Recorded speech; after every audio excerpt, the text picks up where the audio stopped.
What's good, party people? I almost said fine folks, but it almost came out like fart folks. But what's good, party people? This is Voodoo in the Woods, and we are talking UFC 258, headlined by Gilbert Burns and Kamaru Usman.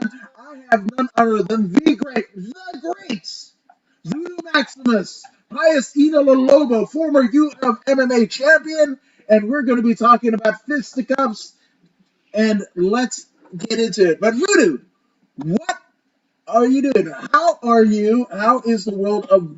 How is the Voodoo Spear? That needs to be a shirt of the Voodoo Spear.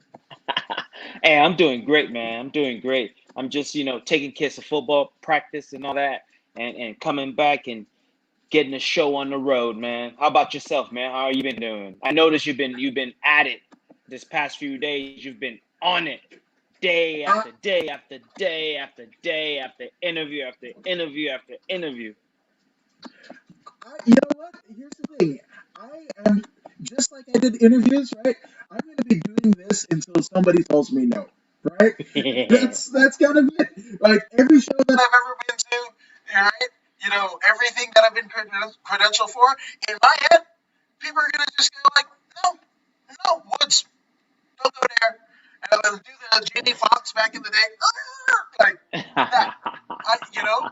So I never assume that anybody wants to go ahead and do this thing with me, right? You included. You included. So I'm gonna do this until like I don't know, like I burn out. So that's it. And I don't think that's gonna happen. I love doing this. This is fun stories and everything like that, you know. And yeah, man, it's fights. It's what we love. It's what we care about. It's what we're so impassionate about. And again, it exudes. If not for these podcasts, if not for Voodoo in the Woods, if not for Recording the Woods, I'd be just fucking talking to the corner because none of my family like it.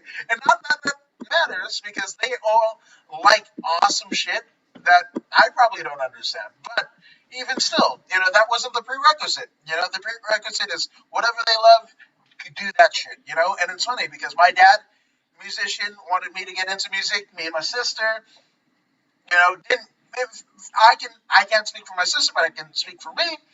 I can't sit there and fucking learn the chords and shit like that. I want to be fucking Pete Townsend and go, woo, and I'm out.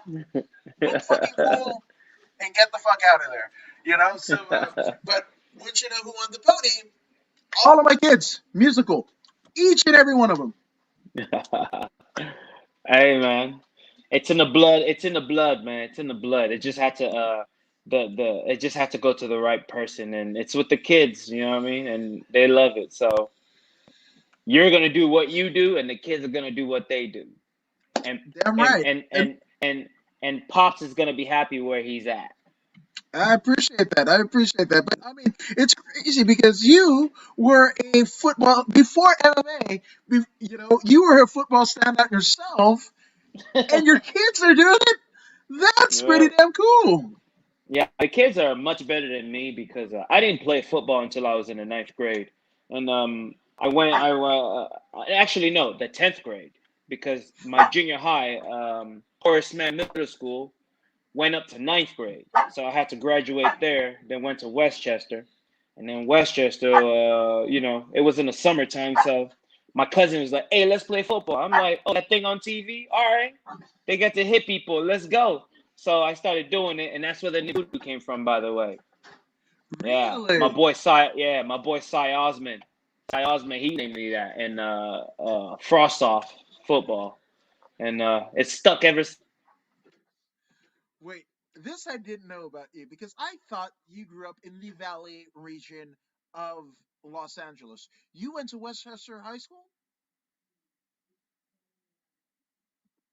Oh, you went to Westchester? Oh yeah, man. Oh yeah.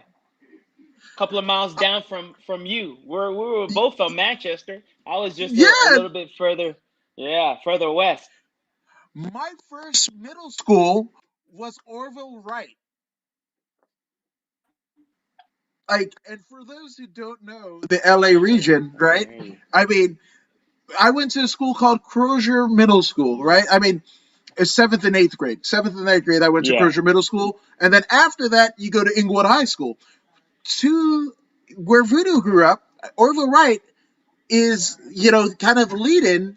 You go Orville Wright and you go to Come Westchester on, High. dude. So that's funny. I went to Orville Wright, you went to Westchester. That's tremendous. And Hey, hey, hey, Hanzo. I missed that. What did he say? What did he say? no, I was frozen. I went to Orville Wright for my Oh, first year of okay. middle school. All And right. again, for anybody that doesn't know, Orville Wright to Westchester is like Crozier to Inglewood High. It's like the Yeah, layup. If you went to this middle school, you went to this high school. It was just like exactly. the linear deal. So funny Exactly. enough, I was that's bouncing around, man. I was bouncing around. I was actually at Crozier. Crozier from where I lived to Crozier was like 20 minutes walking. And then they were like, "Oh, you're not in our district." So they sent me 40 minutes walking. They sent me what? to Monroe by Morningside. They sent me over there. Yes. Like, I mean, I'm 20 minutes away right now. You're telling me I'm not in your district, but you sent me 40 minutes away to an hour walking, and that's my district. So I didn't get that one too much. Yeah, that's just crazy how the Inglewood, LAUSD, school districts kind of they don't fucking make sense. They gerrymander and say you go here when you're literally looking at the school like across the fucking road, and they're like, no, we're going to the one 30 minutes away. That's just what you're gonna do because it makes sense for us. Like the Yeah. fuck. Hey, when I was frozen, someone rose to Hattori Hanzo. Hattori, yeah, Hanzo Yeah. said that's a Hey, badass right there. Hattori Hanzo, he's the badass. He's the badass. That dude, he's low key, but that dude is he's the ultimate. He's the ultimate. Hey, name it. Name it. Hand to hand combat, he's got it for you. Weapons, he is the one. Hattori Hanzo is the one. I used to train under him. He's badass. Over at Big John McCarthy's. Oh yeah. Really? Oh yeah. That dude is badass. When you see he's talking about no. He's badass times 100. Let's call it that. Badass times Ooh, a shit. hundred. Oh yeah. Anybody that knows Hattori Hanzo knows he's the one. He's the one. But when you see him in the street, you'll be like, oh, he's just another guy. But you have no idea. We'll just walk past you. Yeah, which I mean, it's kind of crazy because what we considered as what a badass looks like aesthetically, right, has changed immensely in the last 25, 30 years. Because when we were growing up, you thought the bodybuilder was the badass. You thought like the guy that taught the Rex Kwon Do that you know you poke a person in the right spot and they fucking die and shit like that. We thought those were the badass. Yes. And they're I'm looking at this 258 card. There aren't a lot of people that aesthetically look like badasses. I would even think they would hmm probably be like middle school teachers. Now that we were talking hmm about it, right? They look like middle school teachers, hmm but they're the baddest motherfuckers in the world. You know what I'm saying? Straight up, man. Straight up. And this first matchup is quite interesting. Quite interesting. We have that Julianne Robertson versus Miranda Maverick. We already know how this one's going. Miranda Maverick is gonna bring that heat. It's gonna bring those paws, and immediately Jillian is gonna go for that, take that and try to work that jujitsu. She's jujitsu heavy. She's gonna try and work it, but resistance is gonna be futile because Miranda Maverick is quite accomplished in that avenue as well. She is one bad chick. Mm-hmm. Bad chick. She got paws. She's got kicks. She's got the ground. She's the complete package. And expect her to win this match no later than the second round. Ground and pound if she has to, but she'll take that KO. So KO for you? Hey, You said either she grounds and pounds her or KO. No later than the second round. I.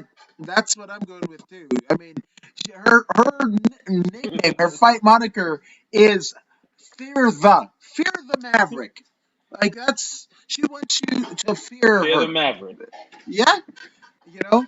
Is this is Fear the Maverick versus the Savage, but I think Oh the yeah. savagery might come up short too, and the savagery will actually be bestowed on one Julian Robertson rather than otherwise. So, yeah, second round KO Miranda Maverick. I love it. I like it. Fuck yeah. And that's if she makes it into the second round. I'm just giving her a That's it. little respect by saying second round. That's if Mhm. she makes it into the second round. Maverick is a contender on the rise. She comes from Invicta, and she Yeah. ran through people in Invicta too. Now she's at the highest level, and Jillian Robertson is going to find out what the Maverick is all about. Yeah. Damn right. Oh, yeah. And it's like Miranda Maverick looks like she's all in as a fighter, right? She's not trying to do TikToks or Mhm, Instagrams or whatever. She's like, mhm. I'm about this fucking life. I'm gonna kick her ass, and that's what she's gonna do to Jillian Robertson. So, yeah, man. Hey, Fuck. Miranda Maverick is not trying to be some Instagram model. She's not taking bikini selfies or none of that. You know what I'm saying? None of that. She ain't got time for that. She ain't got time for that. She's only in this game to smash folks and be gone with a pocket full of cash. Quote Nate Hmm. Diaz. Yeah, yeah. So fuck. There we go. I love it. Now we go up. Oh, I just saw. I just saw the Instagram. Okay, we got a little bit of Instagram model esque features from Miranda Maverick, but even still, she's coming to kick ass, right? So yeah, Miranda Maverick, second round, either KO, TKO. Now we have somebody that we're familiar with, right? Mm-hmm. Well, not so much Phil Rowe, right? But Phil Rowe coming in 7-2, right? But he's going up against somebody that we know, we love. He's a hashtag good brother. That is the one, gifted Gabriel Green, coming in with a Mm-hmm. 9-3 record. Um, Mm-hmm. made his promotional debut against another one of our friends, D. Rod Daniel Mm-hmm. Rodriguez. On a Mm-hmm. what was it, a week's notice. So Mm-hmm. Gabe Green wants to, he's Tracy has sub fighter. He wants to make sure that his outing, his UFC signing, wasn't a fluke, right? Mm-hmm. So, Mm-hmm. Mm-hmm. what say you, Voodoo? Well, when we take a look at Gabriel Green, he had a fantastic amateur career in which he ran through every single person he fought. But then he ran into my boy Randon Abafo from the island. You know what Yes, I'm saying? You know what I mean? yes, Yeah, he used to train with us. He used to train with us back at Big Jumps. Nice fella, man. Nice fella. I enjoyed my time training with him. Shout out to Randon. And he also lost to Jalen Turner, by the way, back in the days, back in 2017. yeah, And he went on a win streak. Recently lost to Daniel Rodriguez. D-Rod ain't no joke, you know what I'm saying? yeah, I mean, it was a unanimous decision loss to D-Rod. At least he didn't get knocked out because you know how D-Rod, fact, he comes to take your soul. So yeah. the fact that he made it out without getting knocked out, you know what I mean? That goes to tell you that he is top level. But then he's fighting some fella by the name of the Fresh Prince, Philip Rowe. Philip Rowe, he amateur career. He lost his very first match. He lost two other matches. Then he became pro. He lost two matches immediately. Then he won one. He lost one. Damn, he found himself. He found himself in 2017, and then he's been on a win streak ever since. Man, last Mhm. person he beat was Leon Shabazian, and Leon Shabazian on the Contender Series, he was able to knock out Leon Shabazian in the third round. Yeah, Shabazian is not bad, not bad. I believe we've seen Shabazian in the LFA regional circuit, and he's doing his thing. Now he's facing yeah, Gabriel Green. Yeah, he's facing Gabriel Green now, but I gotta go with Gabriel Green because Gabriel Green has fought way more quality opponents than he has. I'm looking through his roster. The only person that I know that stands out to me is Leon Shabazian. You know what I mean? And that's Yeah, because he was on a contender series. Otherwise, I right. wouldn't have known. No. So I'm going with Gabe Green to win this one. If not by unanimous decision, third round finish. I'm actually gonna say second round submission. That's what I because when you look at what Rose's record is, right? I Uh-huh. mean, he's a pretty astute grappler, but I mean, he's lost to an armbar previously in his career. Uh, Mm-hmm. you know what? No, yeah, unanimous decision. I like that. Let's do that Mm-hmm. Mm-hmm. because Rose. I mean, he's a Because grappling aficionado. yeah, Phil Rowe, he looks to have a bunch of speed on him. You know what I'm saying? And quick feet. So Gabe is gonna have to wear down his legs. You know, kick those legs, calf kicks, wear him down a bit, slow him down, and then initiate the grappling prowess. And you know that kind of stuff takes time. You know, cutting the angle, maintaining the line of symmetry, dismantling him, and then going for the finish like a viper. And you know, sink him with the venom, have him run around, and then go chew him up later.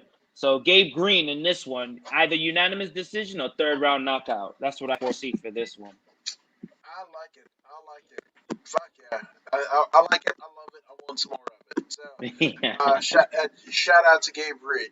So, we have Ricky Simone, 17-3 against Brian Kelleher. And Mm-hmm. um, Kelleher has literally had 33 fights in his career. Boom, Kelleher.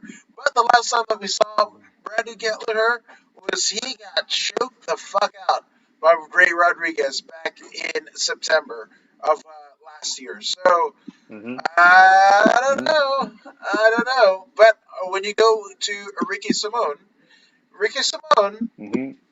is, I mean, he's coming off of he's pretty much been undefeated. I mean, all throughout 2017 was very active between Mm-hmm. 2017 and 2019. Then he comes to the UFC, Mm-hmm. faces Uriah Faber, UFC Hall of Famer, and gets KO'd. Right, gets Mm-hmm. KO'd by Mm-hmm. Faber. Then Mm-hmm. loses a unanimous decision to Rob Font. Faces Ray Borg Mm-hmm. in May of last year before uh, Mm-hmm. Borg, unceremonious. I mean, Borg, Borg got Retired. released, right? Retired and got released, right? Mm-hmm. Mm-hmm. But he won Mm-hmm. his last fight just in January against Gaetano Pirello. So, and that was my arm triangle choke. So, Mm-hmm.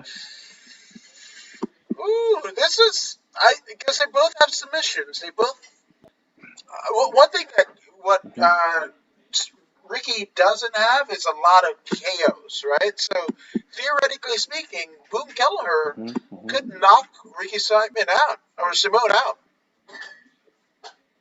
This one is gonna be well. They've tried to make this particular match two times already, and right? one in 2020, 9/5/2020, and January of 2021.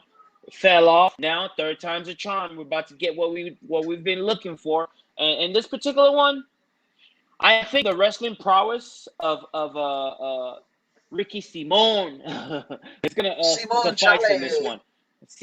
Simone way, Ricky Simone, Simone. Ricky Simon is gonna come through in this one because he's on a roll. He's on a roll. He's on a roll. I've been watching him closely, and I feel his energy, and I like what I see. I like what I see, especially when he sunk in that arm triangle the last time. He was so pumped and ready to go. And these two gentlemen, they both want to fight each other so bad. So understand, this right here could be the first candidate for fight of the night. Now, Yeah, this particular match, it's not going to be like your average match. It's not going to be like your average match. This is going to be closer to a street fight slash complete mixed martial arts. You know, it's not going to be like super technical, but you will get every avenue of mixed martial art in this particular matchup. So Ricky Simon, he's coming through and he's going to get the job done. Split decision. It's going to be a war. Fight of the night candidate. I like it. You're in agreement with me. So I'm gonna say that too. Unanimous decisions, Ricky Simone. Hell yeah, hell yeah. So going Let's up go. in the yeah, let's go. And what we're going to is up in the card because we have Mr. Highlight Andre Ewell, 17-6, training out of Carlson Gracie Riverside in Apex MMA. I know that Hmm. place. I didn't know he was from here. Oh shit. Okay. But wins over Jonathan Martinez, wins over Henan Barao, former UFC champion, right? Hmm. Win Hmm. over Gustavo Lopez, former Combate Americas champion. Win over Trent Mo, the head, I mean, like, the captain of CSW, Trent Mo. Holy hell. Oh, damn. Beat whoop ass Willie Gates.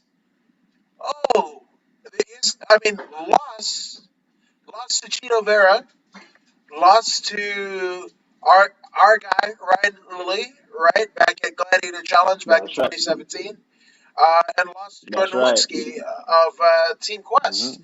So Hmm. Hmm. shit, Andre Ewell, Hmm.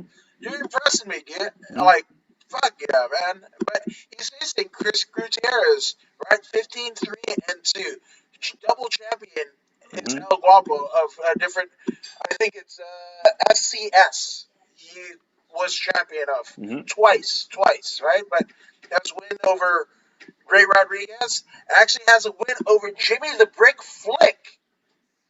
KO Jimmy Yep. Flick at Extreme Fight Night Hmm. 347 back in 2018. Win over Mario Israel. He lost to Timur Valiev in World Series of Fight, but at 33. But he has a win over Valiev at World Series of Fight 28. Oh shit! Justin McNally. He beat Justin McNally back at Bellator 111. Oh damn! This could be a fight of Yep. the night. They're so evenly matched with big Hmm. names in their win column. Hmm. Hmm. Jesus Louises. I Hmm. want to see your take because I'm conflicted. Yes. This is amazing. This is amazing. This could be fight of the night.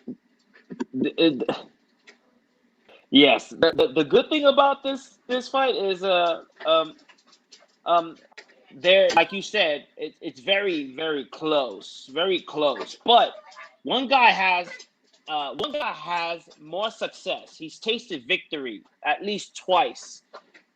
As you can see, he's a former double champ. You know what I mean? So he's Mhm. going to be bringing a certain confidence to the cage. You know, there's. I mean, I'm looking. He's got leg kick knockouts. He's got unanimous decision, split decision, submissions. He's just he's a fighter, man. He's a dog. This guy's a Mhm. dog. He's gonna come in there. He's gonna bring the show, and that's what I'm looking for. And because he's going in there with a UFC, well, I guess we can call Andre Ewell a UFC vet now. I mean, he's been in Yeah, that cage at least 3 to 4 times, so yeah. he's stepping in there against a UFC vet, and he himself is, he's somewhat of a vet himself. And right now, time to be noticed. This is the time to get noticed.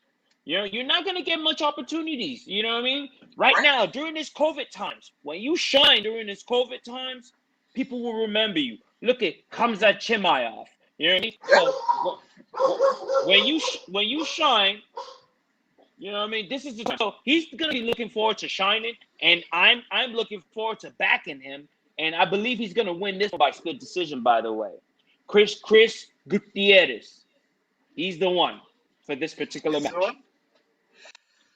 Okay. So Hmm. for me, He's gonna pull it uh, off. no, I like it. But see, El Guapo is, I mean, it doesn't really say where he trains out of, right? But Andre Ewell, Hmm. that's Riverside. I know where Riverside is, right? So that makes Andre Ewell a hometown guy, right? Of about, what, 90 miles or something odd? So maybe less than that, probably about 80 miles. But even still, that's why I'm going with Andre Ewell because he's a California Okay. kid. So Okay. And like you said, this is another possible fight of the night candidate right there. You're right about yeah, that. yeah. I mean, when you get into the main card, right? you're gonna be on a high from this one. Like you're. I mean, it's gonna be very hard for all of the other fights to kind of measure up. This is the measuring stick. This is the line. This is the bar. This is the bar. Mm-hmm. The bar is going to be Mm-hmm. set and risen from Andre Ewell and Chris Gutierrez. Both formidable bantamweights. My goodness, just the amount of wins that they have, the amount of experience that they have, the amount of names that they've. You know, when you win a lucha match, right? When it's hair versus those are the biggest stakes in lucha. Not even the titles, right? Not even the titles, but hair versus mask, right? And if you win a hair versus mask match, right?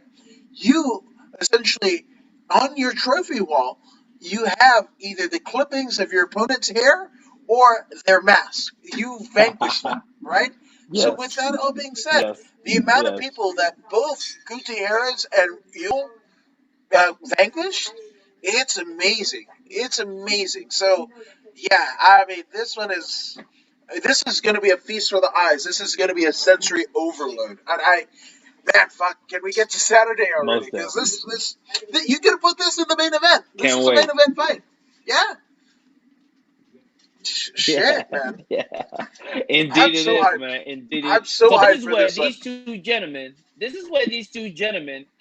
yeah, indeed. This is where these two gentlemen will I mean, this is where they have to show out. When they show out, possibly the next match they'll be on the main card. Now they're still in the undercard.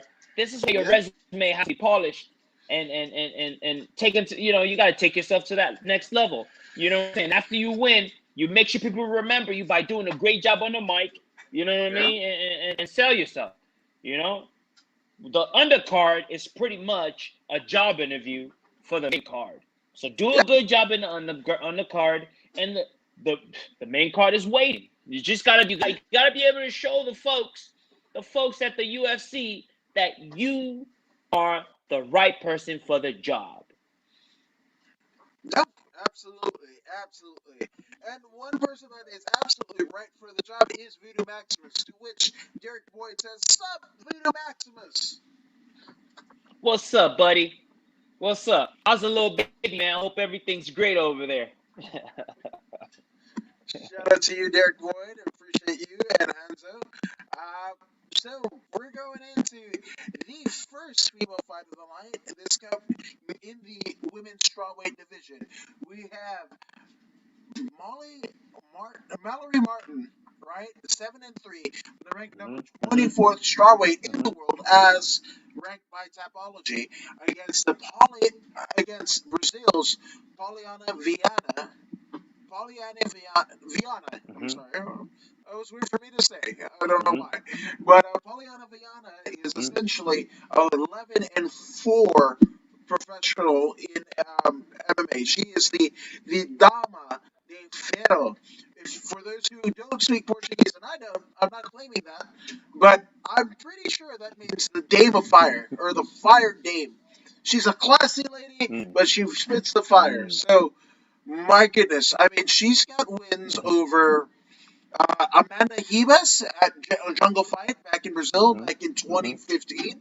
Got a win in her UFC promotional debut against Hmm. Ma- Maya Kunele Stevenson, former wife. I think she just goes by Maya Kunele now.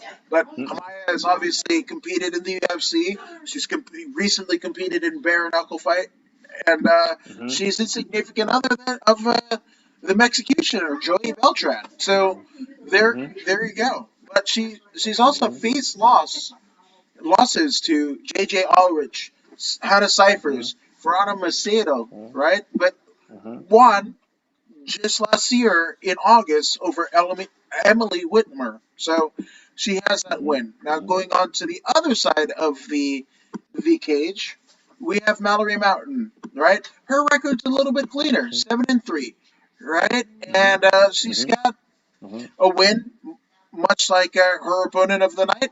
She's got a win over Hannah Cyphers, finish via rear naked choke. She lost to Verna Jadiroba, which Johnny Roba's a Hmm. fucking animal, so of course that happens. You know, lost to Macy Barber way back in Bellator in 2017. So Hmm. yeah, I mean her record's a little bit cleaner, but hasn't. I don't want to, and this is not a disparaging remark to the ladies that Mallory Martin has fought and defeated, but Polyana Viana Hmm. has wins over some big names. So what say you, Voodoo? Yes. Yes. Well, you're right about the big names that she's got wins over, but one person that she didn't have a win over is Hannah Cipher, and Mallory Martin beat Hannah Cipher. So on that note, you know what I mean. I believe Mallory Martin can find a way to beat Pollyanna Viana.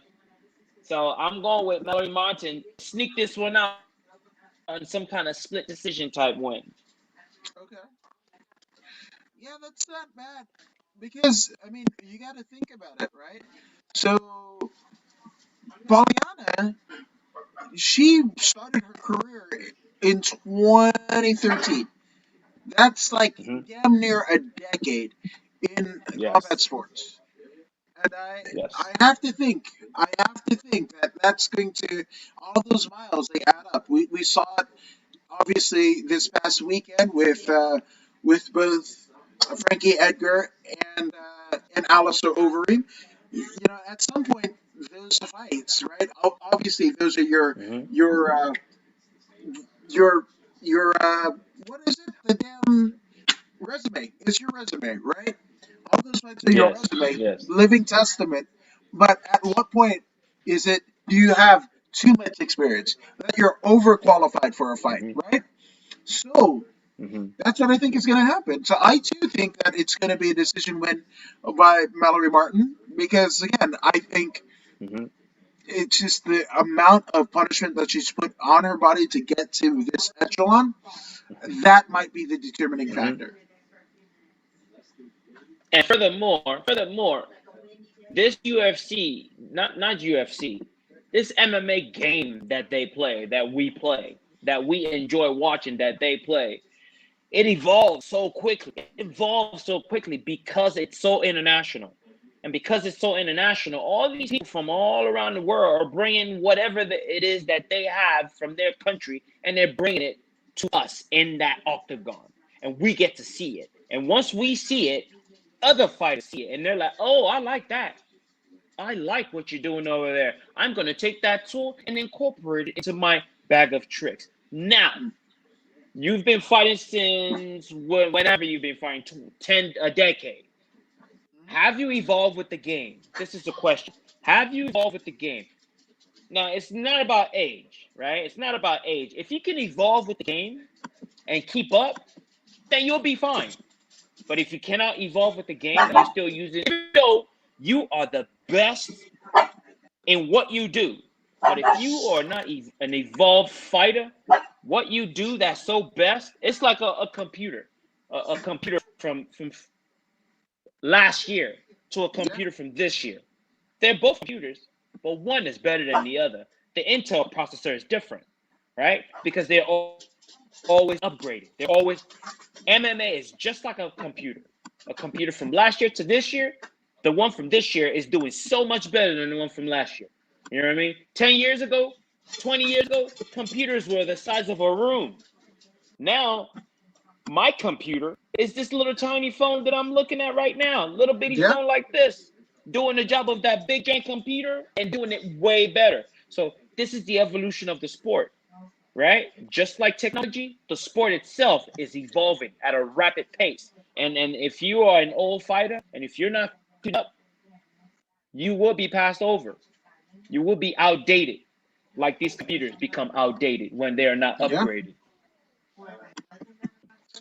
Well, can't say it any better myself. So yeah, we got we got Miss Mallory Martin for the decision win. I think it's going to be a hard fought decision win, but I just think Mallory Martin Yeah. might not have again, you might not be able to withstand them. And she's still young. I mean, in age wise, she's still very young. She's very youthful. But again, she did so much in her early career Hmm. pre UFC that I just think it's going to take a toll. Hmm. Something tells me. But then the Brazilian could go in there and catch a rear naked choke or a guillotine and finish the match. Yeah, That's the beauty of the sport. But you never know. according to the numbers, we're going with Martin. Absolutely. And Derek Boyd says, "Sup, Woods? Thank you, Derek Boyd. And what's up, good sir? Appreciate you for watching." So, yeah, so there's that. Now, this fight has a lot of name recognition. I mean, even amongst the casuals, right? Because you've got Hmm. 15-7 Diego Lima, who's Hmm. the brother of Douglas Lima over in Bellator Yes. champion. You Yes. know, and he's Yes. facing the 17-3. Remember the name Bilal Muhammad, and again, if we remember this guy's name, he had, I mean, wins over Lyman good. Takeshi Sato, 10, right? Finish Sato by rear naked choke. Win over Curtis Millender, right? Win over Tim Means. Jordan Main, lost to Vicente Luque. Lost to Alan Joban, but Hmm. won over Steve Carl back in Titan fight. Man, win over Chris Curtis, man. There's not many people that Hmm. Hmm. can say that. You know, that headlined Hmm. Hmm. HFC. Yeah, Action Man. Fuck. That Hmm. that's a dude who at the Contender Series super kicked his opponent and knocked him out. Super kicked it. Shawn Michaels Yep. super kicked his Yep. opponent because Hmm. he broke his hand in the opening stanza, Yep. the first couple seconds of the fight, and he super kicked KOs and still didn't get the Hmm. contract. So I mean, shit, man. Hmm. Bilal Muhammad is the fucking man. You know, he's the Hmm. man. Hmm. So, Yep. but again, the brother of the champion, right? Diego Lima, and he's not just the brother of the champion, right? He's in the UFC for a reason, right? Because Yes. we've had other, you know, Kevin Lee's brother, right? Kamara Hmm. Usman's brother, right? Yes. Fedor Yes. Emelianenko's brother, right? And they've all been Hmm. brothers, right? Yes. But Yes. never could we, put them in the echelon of the more notable brother, the more Hmm. decorated brother, right? Hmm. But Hmm. Hmm. this is the one of the million chance that we have with the Lima brothers, where both brothers are essentially fighting for the two premier organizations that there are in this sport. One's a champion, and one is very well on his way. So, Hmm. oh, got wins over Court McGee. Got been in there with Jesse Taylor. You know, way back in 2017. Hmm.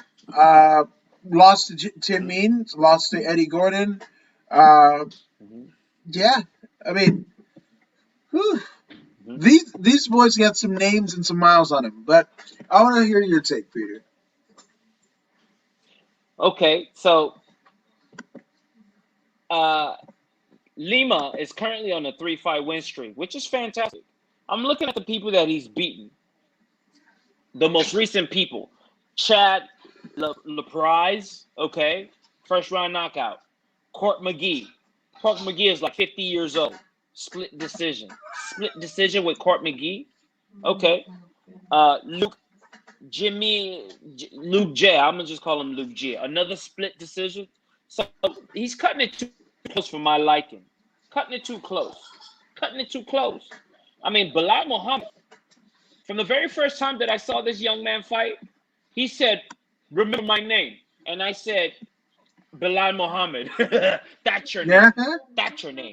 The last fight that he had, Lyman Good, that was a long time ago. 6/20, 2020. That was the last time we saw him. You know why? Because he took a lot of damage. Because that fight was a war. It was a Yes, it striking was. war, and it went the distance.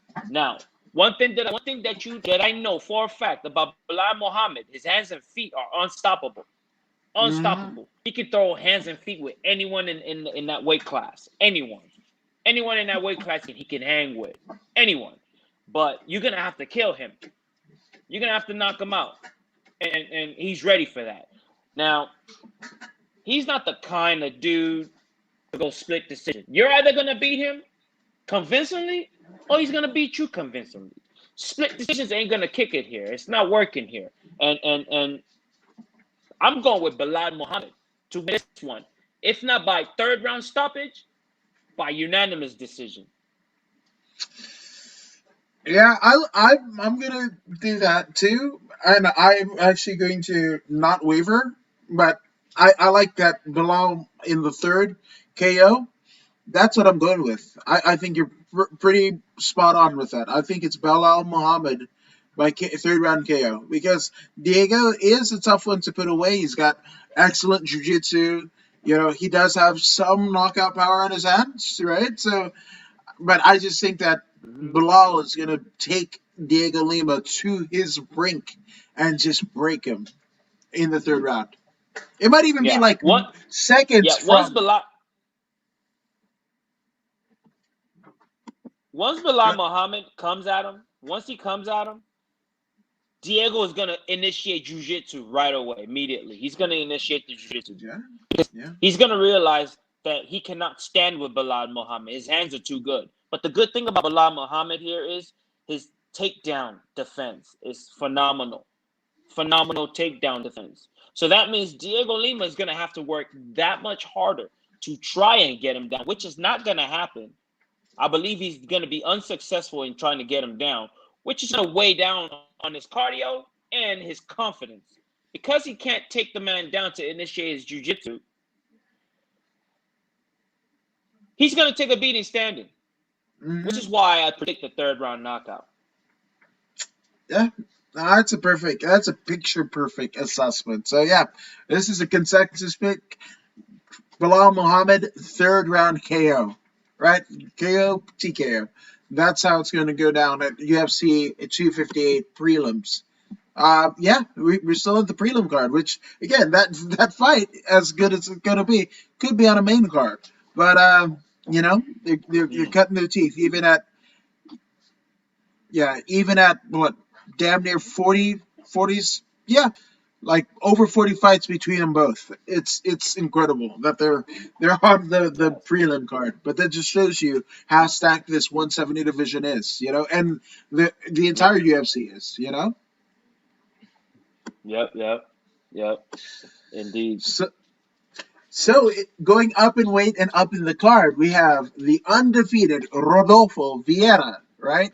Ranked number 27 middleweight in the world as regarded on Tapology. He is the black belt hunter. Black belt hunter. Not only is he a black belt himself, but he hunts other black belts. Just snipes them.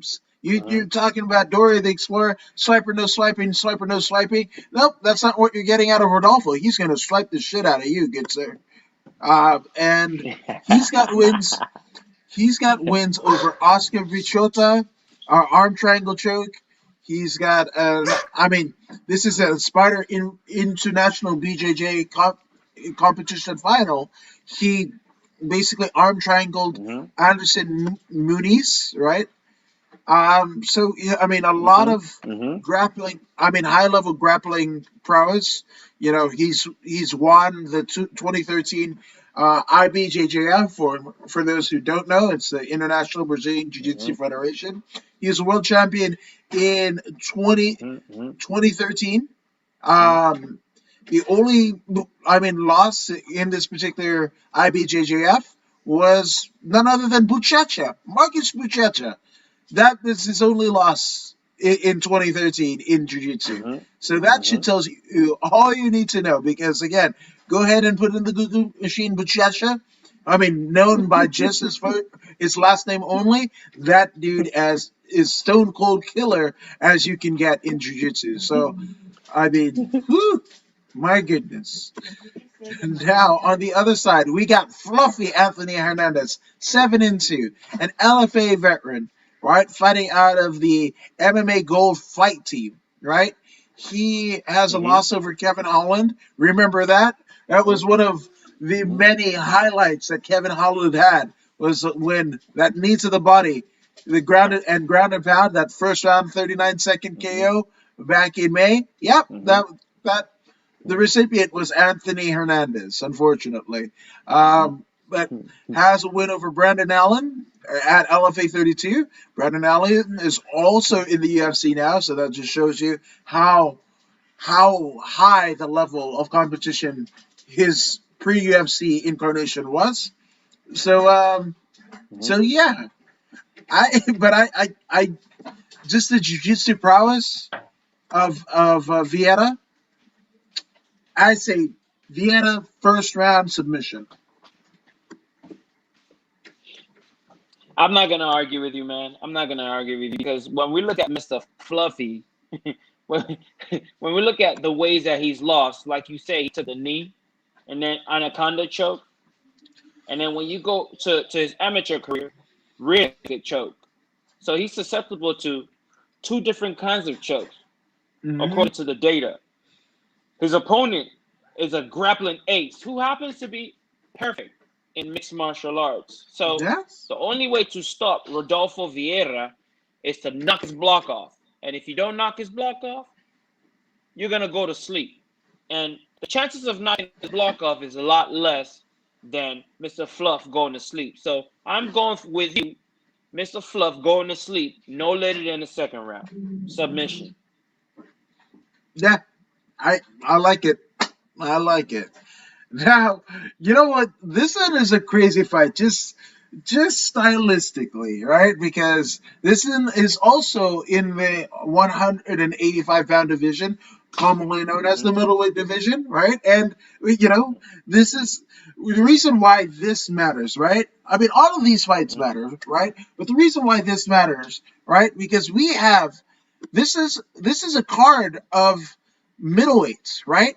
Because we had this is starting out the first middleweight bout, right? Anthony Hernandez and Rodolfo Vieira, right?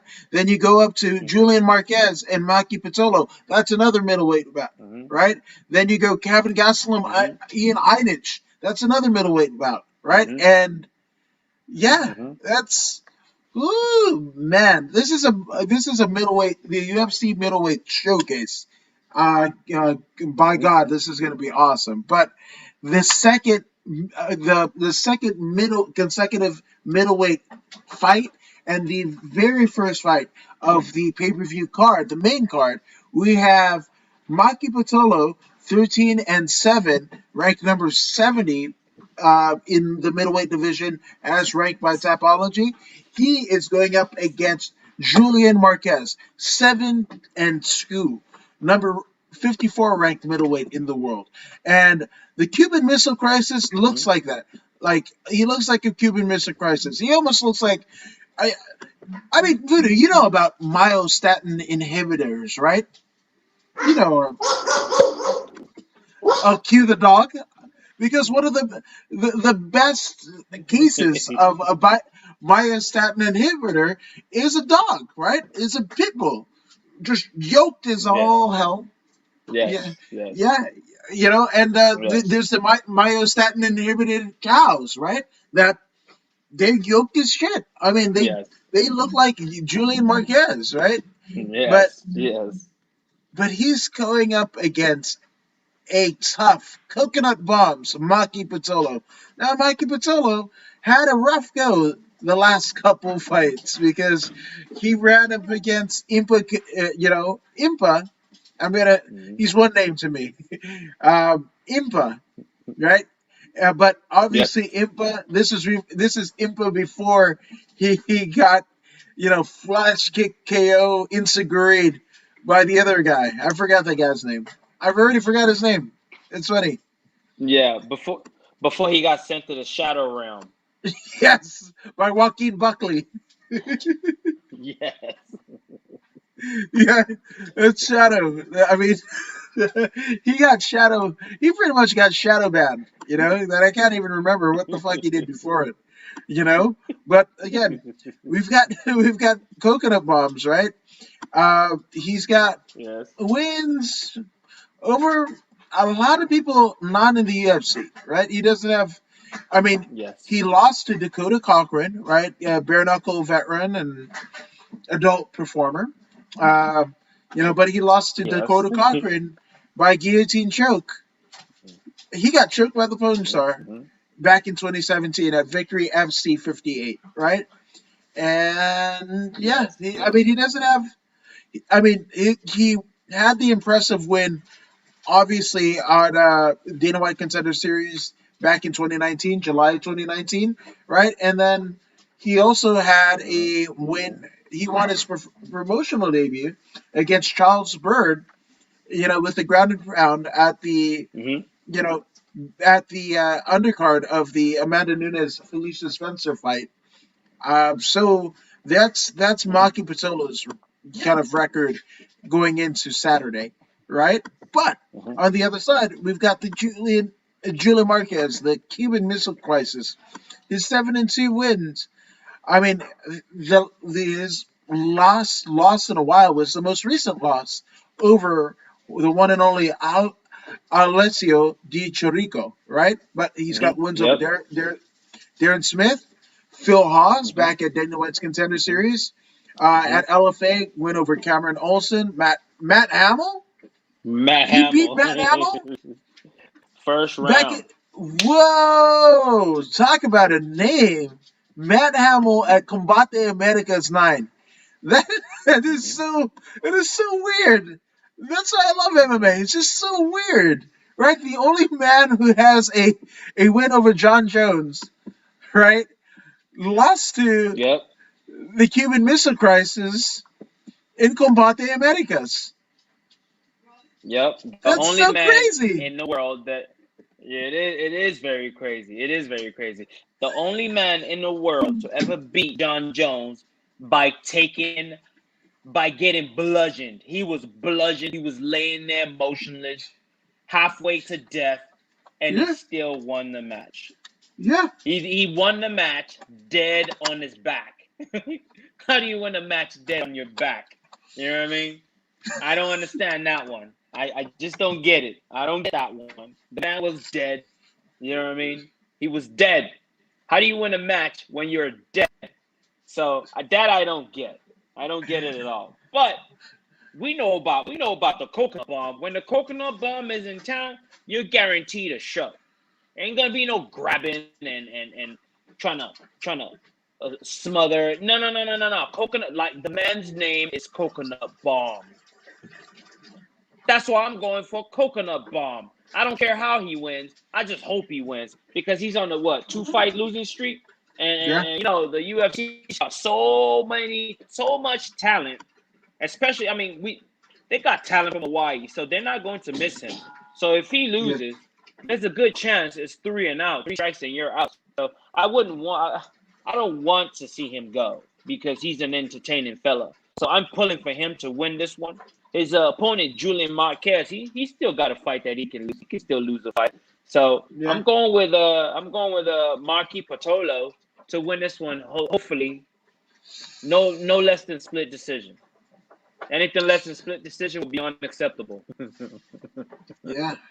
Well, anything less would be uncivilized, as the right guard commercial Right? of the early '90s would say, right?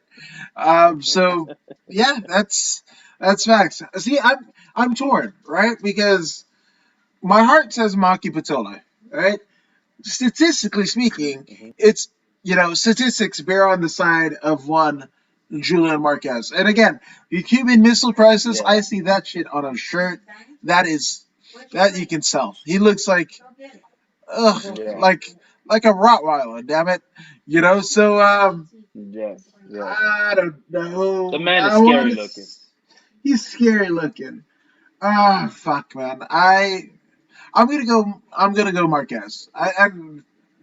Mackie, don't hate Yeah. me, but I'm going Marquez. It might happen. Hey, look. One of us got to pick the Islander. One of us got to pick the Yeah, Islander. I'll pick the Islander this time. funny, right? Like funny. Like this is the first time I'm not picking an Islander. I feel weird. My island card, my boat is gonna get confiscated. Damn, shit. I'm gonna get one tattoo less. In Will's teeth. Ah, damn it. You know, my, my, my, my chief status in the village will probably not be there at all. But I'm sorry, Maki. Please forgive me. You know. So, so we have this is as close to a legends fight, right? Because Mhm. there was a talk, right, right around 2019 of there being a legends division in the UFC, especially after Mhm. the Tito Ortiz Chuck Liddell 3 Mhm. fight, right? To Mhm. have a legends Mhm. division of the UFC. Well, this is as Mhm. close as it gets, right? Because you've got, as you like to call him, OG Bobby Green, King Bobby Green, OG Bobby. uh, Mhm. against Jim Miller. And I mean, I'm just going to give you the records because they have both won and lost to some of the most elite in the sport, like since what, Mhm. 20, 2008 for OG Bobby, right? And then Yep. Yep. for Jesus, damn, they're still doing this. 2008. And then 2005 for Jim Miller. Yep. God, Yep. God, Yep. Jesus. I Yep. really don't know how this is gonna Yep. go because I don't know. I don't know. Take it away, Peter. I want to Th- see what you got to say. this one right here is these two gentlemen are the epitome of evolution. They have found a way to evolve with the sport while while while still utilizing what they bring to the table primarily. What I mean by that is, for example, Jim Miller. Jim Miller is a grappling wizard. And he'll stand with you if he has to. He's good enough to stand and kick with you, right? He can use his hands and he can use his feet. But if he gets a hold of you, he will strangle you, which is why he is still here.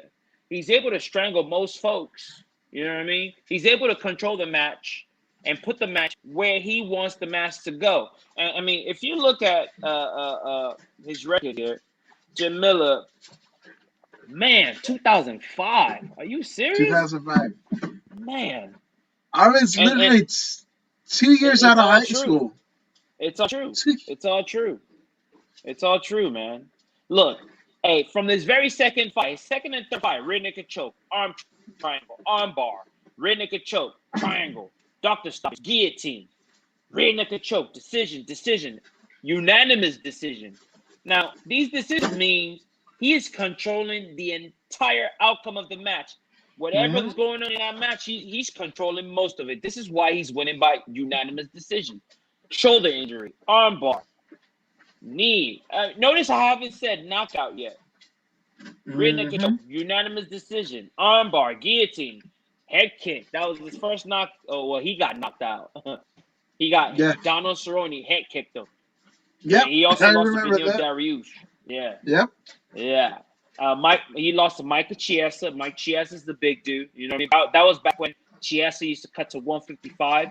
He was already Yes. huge, cut into Yes. 155. You know, he lost to Diego Sanchez. Diego Sanchez is a cardio machine, or was a cardio machine, and he doesn't have it anymore. He was with a knockout.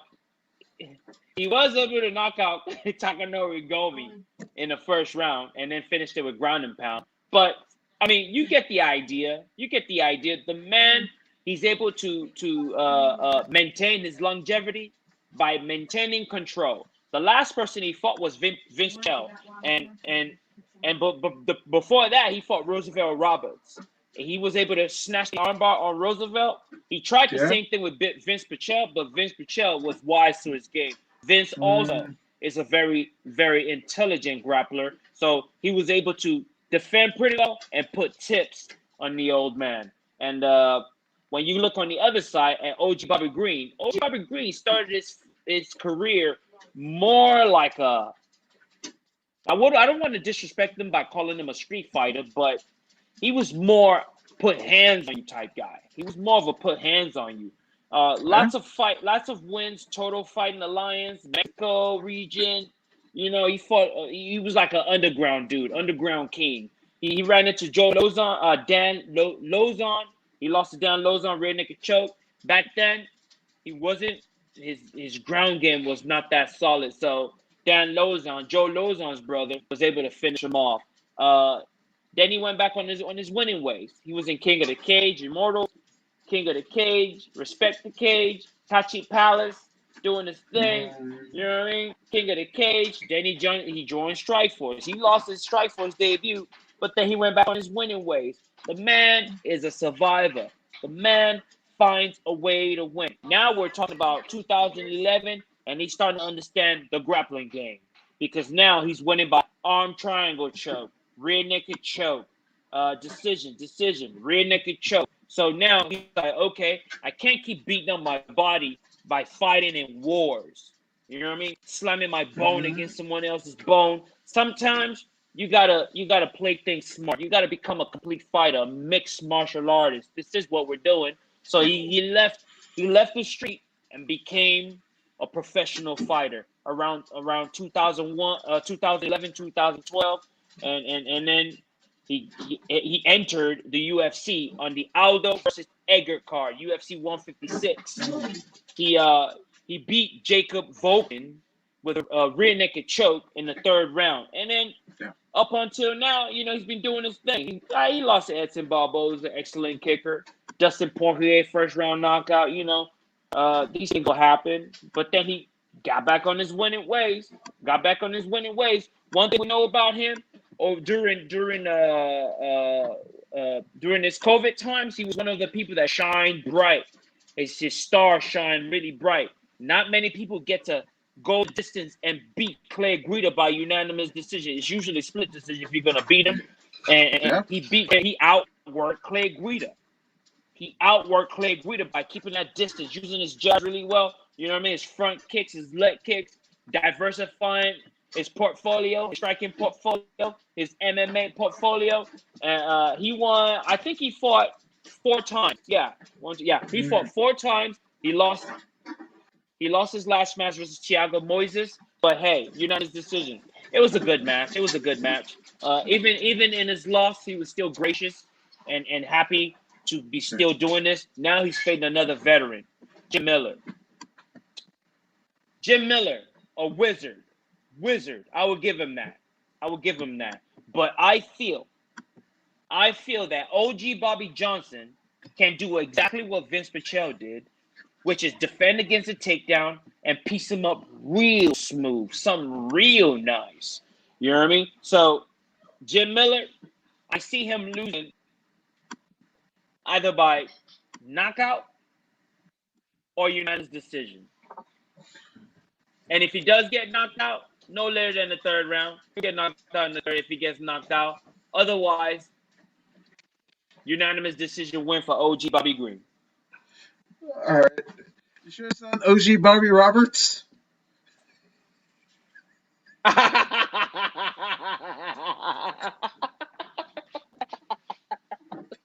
I was like, what? OG Bobby Green. My bad, OG Bobby Green. My bad. I was like, he's married to Julia, Eric, and Jake the Snake.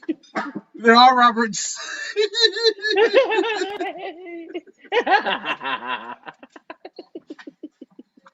Oh, Jesus. Oh, man. Oh, shit, man. And speaking of street fighting, we got David College, who's fighting for Pisces Fight Night in a few short days. So shout out to him and everybody on the Pisces Fight Night, because again, backyard fights, especially here in California, that's all you can get. So shout out to everyone. We've seen some elite fighters that are not in the UFC, and jiu-jitsu practitioners that aren't in the UFC or Bellator or whatever, that don't have contracts, that are signing up for backyard fights. So yeah. Hey, fighters will do what they do, man. They will find a way. If we gotta go in somebody's backyard to get it on, let's go. These hands gotta go to work. You know what I mean? Mm-hmm. Shout out to all the fighters out there, man. Your time's coming. Your time's coming. Keep doing what you do. Keep evolving. Most important thing you can do is evolve with the game. Like we said earlier, the fight game is like these computers. They get Mm-hmm. upgraded damn near every week. The Every week. Apple is gonna send you a notification. You know what I mean? Every week. You know what I mean? The fight game is the same thing. Keep sharpening your tools. Keep sharpening your tools. Make sure your samurai swords are sharp. Make sure your axes are sharp. You know what I mean? So that's all you can do. Evolve with the game and stay ahead of the game. You know? Or the best that you can do is fall in love, like Chris Cross said. Not the Chris Cross to make you jump jump. I mean, talking about like ride like the wind, motherfuckers. Best believe. Just say it. Yeah. Sang that shit on Arthur. Arthur. Dudley Moore. What you know about that, son? What you know? Just saying. Now we have the last of the trilogy of Mm. 185-pound contested divisions because we Mhm. have Ian Heinisch, Mhm. 14-3, ranked number Mhm. 15 in the world as related to Tapology. He's the Mhm. Hurricane coming to Mhm. rock you, right? And the Hurricane has a win over Antonio Carlos Jr. over unanimous Mhm. decision. He beat Mhm. just last year in June. He KO'd Jared Mishart. Like he Mhm. not. I mean, this happened what a minute 14 in the very first round. You know, Yep. but he lost to Derek Brunson because Derek Brunson even still he's the fucking gatekeeper, right? But on the other Mhm. side, Mhm. we have Kevin Gastelum, right? 16 and Mhm. 6, right? And this is a Mhm. person Mhm. who's a former UFC title contender, but he is on a 3-fight skid, right? Those coming by way of most Mhm. recently Jack Hermanson, the Joker. He got heel hooked by the Joker in July of last year, right? That wasn't a. Mhm. I mean, he saw fireworks, but that wasn't the 4th of July. That shit was probably the inner inner workings of his heel. Damn it, that sucked, right? And Mhm. then a decision Mhm. loss to Darren Till, Yep. and obviously his title contention of Israel Adesanya. That was a losing effort in 2019, Mhm. April to be exact, right? So Gastelum versus Mhm. Mhm. Heinisch. I don't fucking know. I want to say Heinisch. I mean, like, you know, I Kevin Gastelum. In all honesty, every time that I've been around uh, Gastelum, he's been nothing but a gentleman. It's totally cool, dude. You know, but he's had some problems with weight in the past, right? Making weight in the past, and Mhm. three fight Mhm. three Mhm. fight skid. That's that's not good. Mhm. No bueno, right? Yes. Yes. Yes. So when we look at the 3-fight losing skid, you can almost give him a pass. You can almost give him a pass. Okay. I mean, Israel Adesanya, current champ. Right before that, the loss before that was Chris Weidman, former champ. He's not. The good thing is he's not losing to a bunch of chumps. I mean, Neil Magny, Tyron Woodley, and that's it. That's it. Darren Tills. Well, Darren Tills is kind of that was a split decision loss. So at least he won one of those 3 rounds. And I mean, some I people mean, thought some people would have thought he won that round. I mean, he won that match. yeah, and you got to remember, right? So even earlier in his career, right? Or I mean, we came to know Hmm. him. Obviously he'd fought in Mexico, he'd fought in Desert Rage, Hmm. he'd fight in Rage in the Hmm. Cage, right? But we Hmm. we Hmm. figured him out in the Ultimate Fighter, which he won this particular season, Yes. season 17. But he had a win over Yes. Bubba McDaniel. Yes. Bubba McDaniel was a force back then, right? Josh Saman, rest in peace, Yes. Josh Yes. Saman. But yeah, Josh Yep. Saman, rear naked choke, right? And he beats in Yep. the Yep. Ultimate Fighter 17 finale none other than Uriah Hall. Do you remember, Voodoo? People forget. Yep. I will never forget Yep. how Yep. scary Uriah Hall Yep. was on season 17 of the Ultimate Fighter. Knocked two dudes dead dick in the dirt, Mhm. like knocked him stiff. Like Yep. again, earlier Yep. incarnations of the show, you used a euphemism, toe tag. Toe tag. Uriah Hall was toe tagging motherfuckers Yes. on the Yes. Ultimate Fighter season 17, right? So, Yes. Yes. but he loses to Gastelum, which shows Yeah. you where Gastelum was in his Mhm. early career, but had, Mhm. litany of weight issues and everything. And yes, Mhm. of course, his Mhm. last three have been, either the top echelon of this particular division, right? But Mhm. to me, Yep. that win over Bisping, win over Jacare, right? But that Mhm. just shows Mhm. me, right? That's the definition of a gatekeeper, where Mhm. you're not in the main event. You're not an elite fighter. I'm not, and Mhm. I don't want to say that Kevin Gastelum isn't an elite fighter because Mhm. that's not true at all. That couldn't be Mhm. further from the truth, right? But will he Mhm. be a Mhm. UFC champion by the time he decides to hang up the gloves? And that I have to say, probably not. Probably not, and Mhm. especially Mhm. as you've got the Kingpin, and he's already went to unanimous decision and lost to Israel Adesanya, Mhm. right? Mhm. So Mhm. yeah, I don't think a championship, a UFC championship, is in Gastelum's corner. I hope I'm wrong, but even when the Mhm. Joker Jacker Manson is kill hooking you, there's something wrong, Mhm. bud. Mhm. There's something wrong. Mhm. No disrespect to Yeah. Manson, but like there's That something that wrong. yeah, that heel hook, it was very early. He was still dry. They were both dry, so when he caught him, it was lights out. The thing that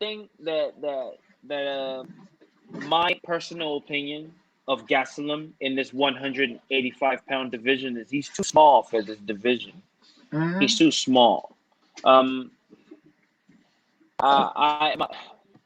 if I had things my way, I will have Gastelum on a yearly diet. He'll be on a diet year round so he can fight where he belongs, which is the welterweight division. Yeah, Kevin Gastelum is hanging with this big giant dudes yeah. at 185. He's hanging with them. He went toe to toe with the champ. He went 5 rounds with Israel Adesanya. Are you serious? Did you see what he did to his face? He Yeah. turned him into what is that movie with Cher with the son? The Oh, Mask. the He turned him the in, he mask. turned him into the Mask. He smashed his face so bad he turned him into the Mask. You know what I'm saying? And Yeah, that's the champion right now. That's what he did to the champion right now. yeah, What would he do at 170? Imagine Kevin Gastelum at 170 with the hand speed, the experience that he brings to the table, the cardio that he brings to the table, right? The yeah, the wrestling. The man is he's he's a special athlete. But in the 185-pound division, I have to agree with you. He's nothing but a gatekeeper in the 185-pound division hmm, because that's not where he belongs. This is my honest opinion. This is my honest opinion. I do not see Kevin Gastelum in this division. Now, when he goes in and he fights Heinich, I'm going with Kevin Gastelum to beat Heinich by unanimous decision or knockout in the third. That's what I see because he is that damn good. Kevin Gastelum is that damn good. I believe in his skills that much. I believe in his skills that much because I watch him closely. The way he moves his feet, the way he uses his hands. I mean, he kicked Adesanya in the head. Someone much yeah, taller than him. He got his foot yeah, up there and He had him do the crip walk. Yeah. He had him doing crip walk. You know what I'm saying? So he's there. He's there at 185. If he's at welterweight, king at welterweight. But it's not my call. It's not my call. It's his call. He chooses 185, so I must accept it. And I will go with him to win this fight. Unanimous decision. I will go with him because his striking game is really that good. Heinrich, on the other hand, brings a lot of power to the table. Lots of power. But I don't feel he has that footwork or the boxing to match up with Kevin Gastelum. I just don't see it. If he touches Kevin Gastelum clear on the chin, he'll knock him out. I just don't see that happening. Kevin's movement is too smooth and too good.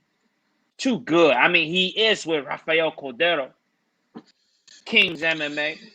You know what I mean? They're gonna come with the best game plan to beat this guy, Heinrich. So I'm going with Kevin Gastelum to win this match. But I don't believe that he belongs in this weight class. No, I agree. No, it's funny that you say that Gaslam is too small for this particular weight division because he, at least his stance, he's got one of the most unique stances in all of combat sports, right? Where you, you couldn't tell me, you couldn't tell Kevin Gaslam that he isn't a giant. It's very up there, almost like a mummy, like just like Mm-hmm. that, And Mm-hmm. I don't know. Uh, to me, I just think with Heinisch, yes, he has a lot of power, but I think there's some finesse there that even Gaslam doesn't have. Now, obviously, there's outliers, like you said. He head kick Adesanya, right?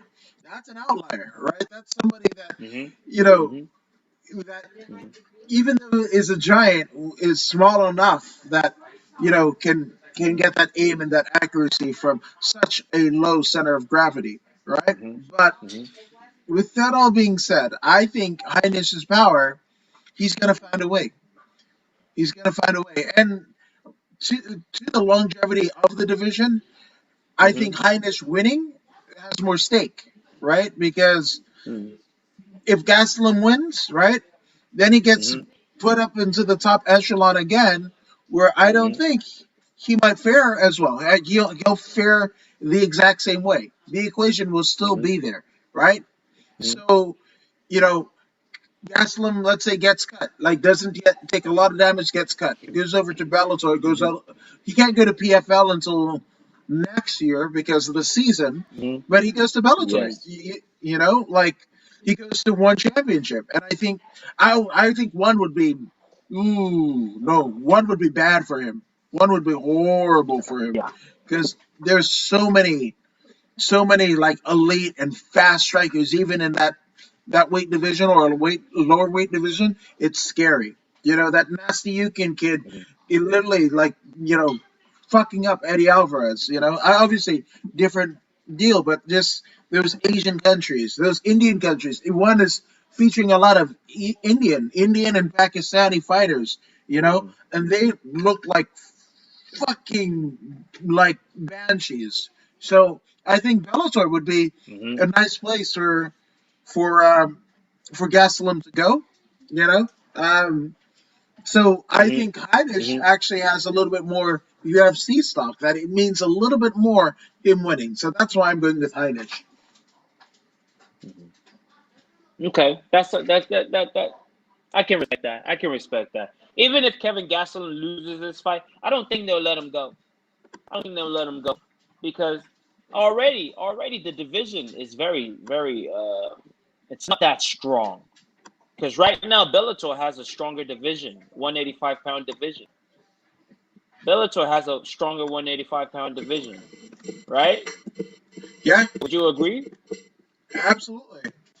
So for them to release Kevin Gastelum because he lost 4 matches in a row, it's an asset for Bellator.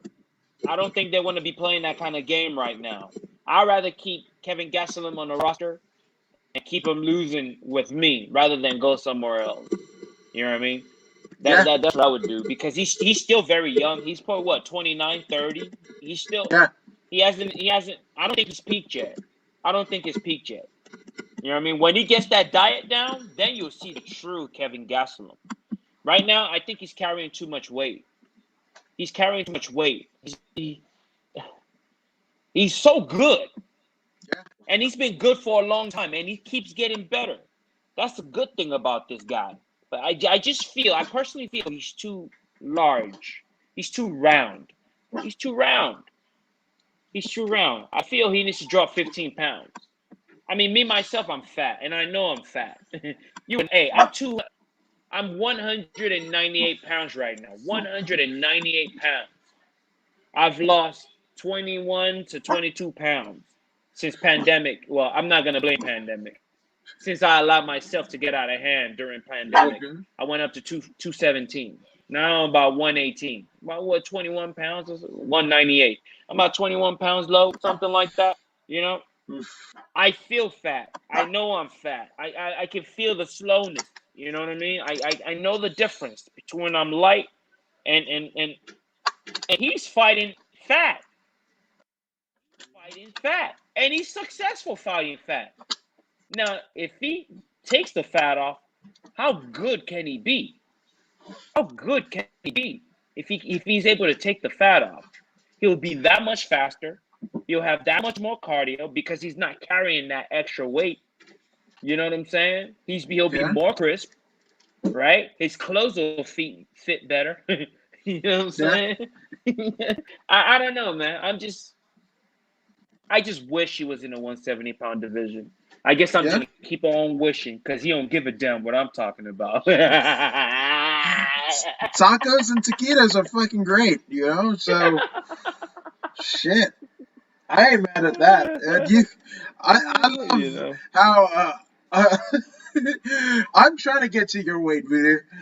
That's what I'm saying, dude. Like, I'm trying to get a 185 because I don't want to compete in master division, Naga and shit like that as an over 230-pound motherfucker. So, I mean, when I'm just saying, if there's a sumo match happening, I'm probably doing the job to you, but I definitely beat you out in girth for sure, for sure. Hey, I'm not stopping. I'm not stopping till I get to 170, bro. I ain't stopping till I get to 170. That's my goal.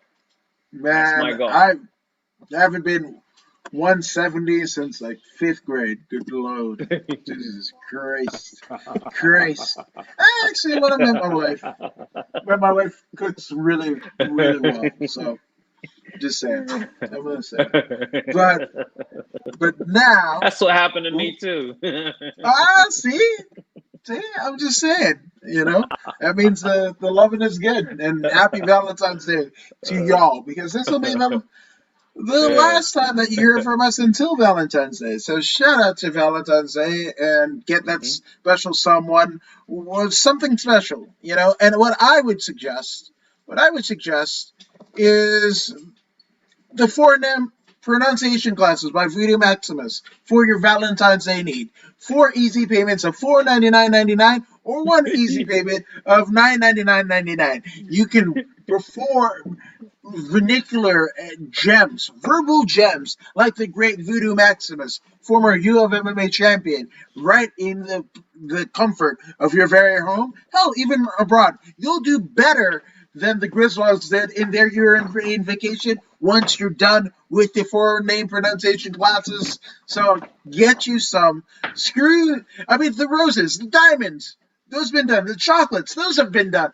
Like the bare naked ladies say, it's all been done before. So get yourself the foreign name pronunciation classes by Voodoo, and you can thank me later.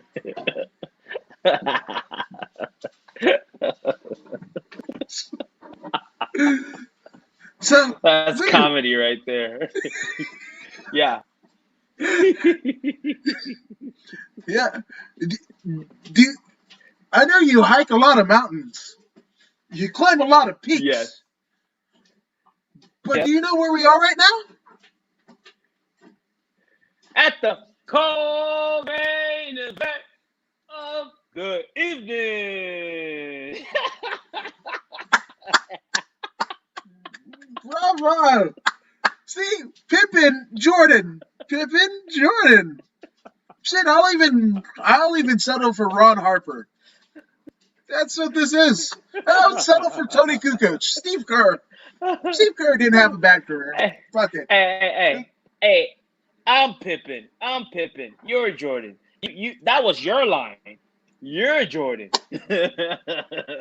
I appreciate it, but I mean, I generously, liberally borrowed from the great, the one and only Bruce Buffer of the. I mean, can you believe this?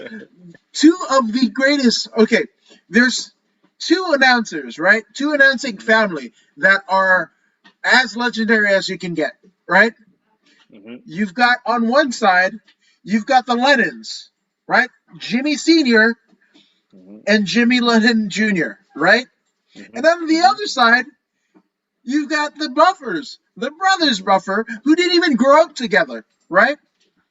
You know, Michael was given away, for adoption and whatever, and then Bruce grew up with mhm, his dad, right, in mhm, Malibu, mhm, growing up with like Tom Petty and all the fucking people in Malibu and Laurel Canyon and shit, right? But mhm, again, Michael Buffer, let's get ready to rumble. There was a video game just on that phrase, right? Top selling mhm, video game, mind you, right? Just on that phrase. And also, the person who mhm, trademarked it and is Michael's manager is the younger brother Bruce, who is mhm, the greatest. I'm going to say, aside from, there's a lot of great ring and cage announcers, right? But like mhm. Michael and Bruce Buffer are definitely on another level, on a different level, right? That's So right. the two of the most prestigious ring announcers and cage announcers come from the same family, the Buffers and the Lennons. It's Yep. crazy, Yep. fucking nuts. It is. It is. Just saying.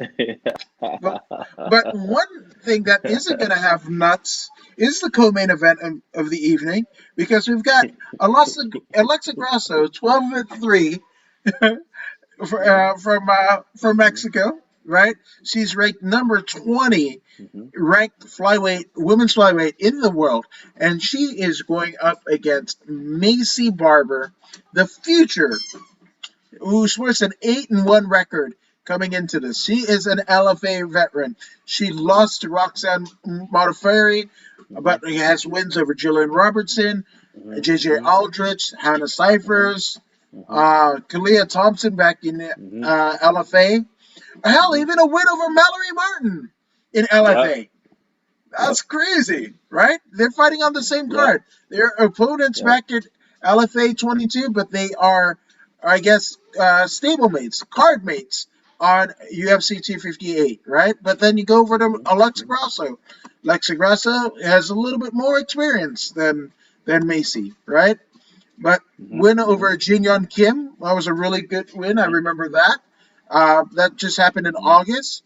Lost to Carlos Marza, but Carla again is the first champ times two. mhm. Um, oh my God, my damn honey, can you fix this? You should have. Yeah, my fucking dog is not. But Alexa Grasso, right? She has wins over Jin Yun Yes. Kim, lost to Mhm, lost to Carlos Barza, win over Karolina mhm, Kowalkiewicz, lost to Tatiana mhm. Suarez, win over Ronda Marcos, Yep. lost to Felice Herring, wins Mhm, over Heather Joe Clark, Jody Escobar, former Invicta champion, mhm. Mizuki Inoue back in Invicta. I remember that fight. Yes. Holy shit, that was a great Mhm. fight. Yeah. Alita Gray win Yes, it over. was. I mean, she Yes, it was was. Alexa Grasso in Invicta was a damn force. I mean, a damn force to be reckoned with. Mhm, Win over mhm. Ashley Cummins, Alita Gray, Mizuki Inoue, Jody Escobar. Yeah, she was undefeated in her entire Invicta career. Mhm. Shit, man. But I mean, what say you, Barber This one, Grosso? this one is very easy for me to call, and I'll tell you why. Alexa Grasso is a master of flow state. She's great at it. Her hands are as beautiful as she is. I'll repeat that. Her hands are as beautiful as she is. Her kicks are beautiful as well. She does striking as good as anybody else. Not afraid of anything. She doesn't care to scar up her face. If it's bare knuckle, she will do it. She is a special athlete, but unfortunately, she has no ground game. Mm-hmm. She has no ground game. So Knew it was because she coming. lacks the ground game, she would not be able to make it into free flow. And if you cannot make it into free flow in this day and age, forget about it. Forget about it. Beautiful hands or not, if you cannot make it into free flow, that's a good chance. I mean, of course, everyone has a knockout chance, right? Everyone has a knockout chance, but understand that Macy what's the word her name? Macy Gray, Macy Barber, Macy Gray. Macy Gray. I'm trying to say goodbye in that choke. Try to back away in your summer. Don't try to hide it. It's clear. My word comes when you are not here. Ah, there you go. Just saying. Hey, understand when we talk when Macy Gray, Macy Barber. When we're talking about Macy Barber,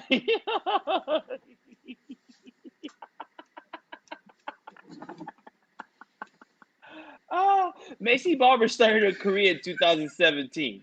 So she's very, very young. She's just a child. She's just a child. So she's one of these kids that I've been talking about that grew up in an MMA gym, right? She got everything.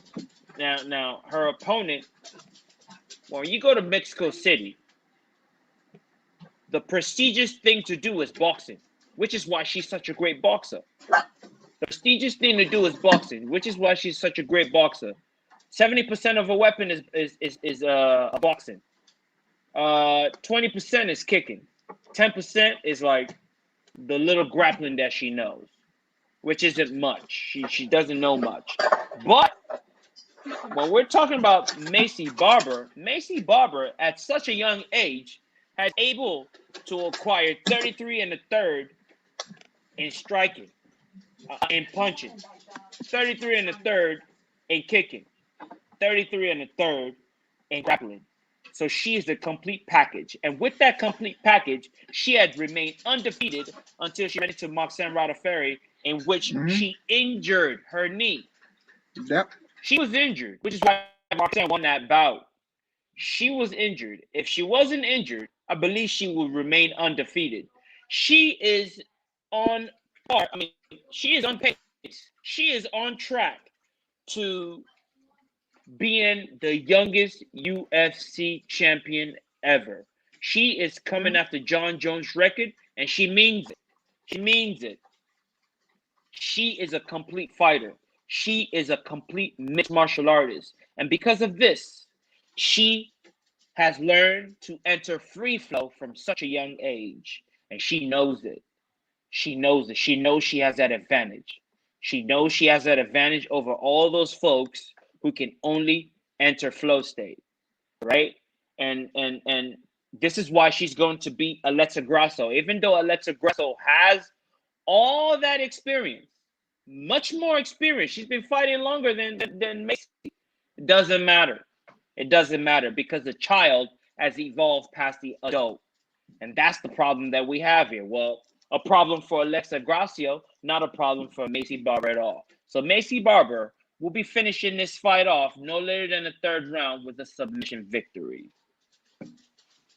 Damn. I can't argue that. Yeah, and it's weird, right? With Grosso, and of course in Mexico there has been a you know Mexican boxers, right? That's a whole nother like that's another sport. That's another type of athlete, right? Is Mexican boxers, Mexican strikers, right? Which Alexa Grasso, falls under that lineage perfectly, right? But to achieve, kind of the pinnacles of what MMA has to offer, because she is a mixed martial artist. She's not a boxer, right? For her to Mhm. not have any understanding or very little understanding of what grappling is, that is a problem. That's a Yeah. problem. And I mean, to me, it reminds me a bit of uh, Pat H.D. Barry, right? Pat Mhm. H.D. Barry was going on a tear, kicking the shit and punching the shit out of people until the couple times where he got taken down, got submitted, and what have you. And what did he say? He said, "Fuck it, I'm retired from MMA. Retired from MMA. I'm just gonna do kickboxing." And then now, he's essentially his fiance Rose Namajunas is, one of her coaches, right? So Mhm. with that being said, like it's a shame that Grasso has gotten to this point without utilizing one of the keys of success in in mixed martial arts, right? One of the key components in grappling, Mhm. right? So Mhm. I'm going no 100% the same way. I've got one.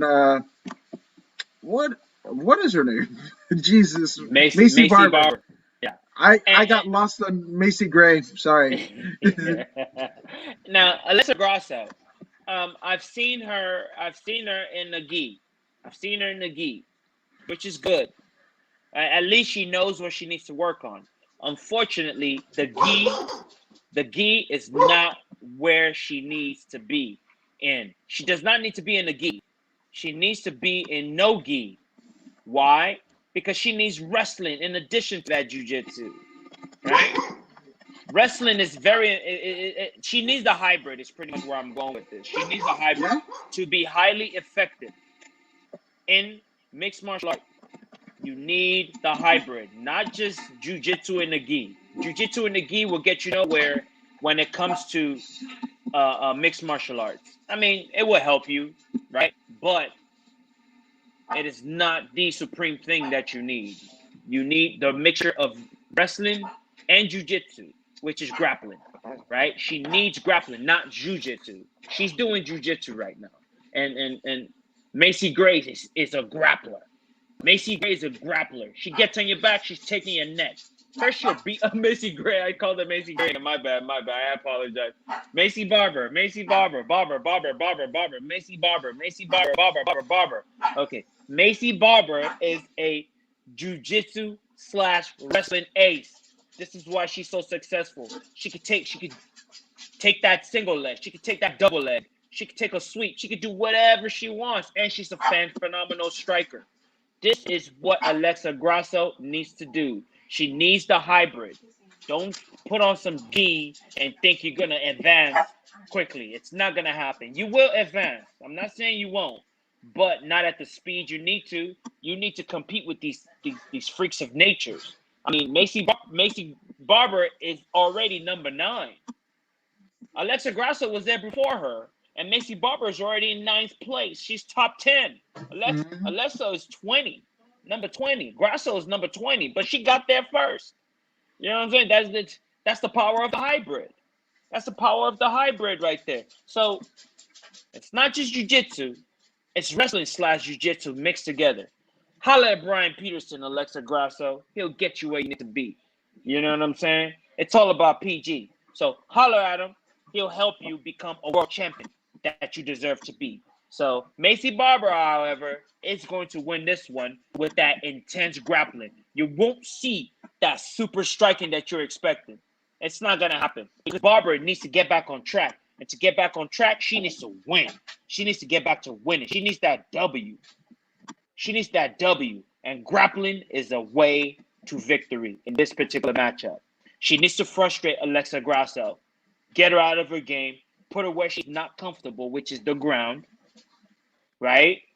The ground is her Achilles heel right now until she Mhm. joins and until she acquires a hybrid of wrestling and jujitsu, which is grappling. Until she does that, she's going to continue having trouble at the highest level against the top 10. The top 10 will all be able to stop her with that grappling because they have it. They all have it. They all have that grappling prowess. So, Grasso, you want to be the woman, you got to beat the woman. And to do that, you need grappling.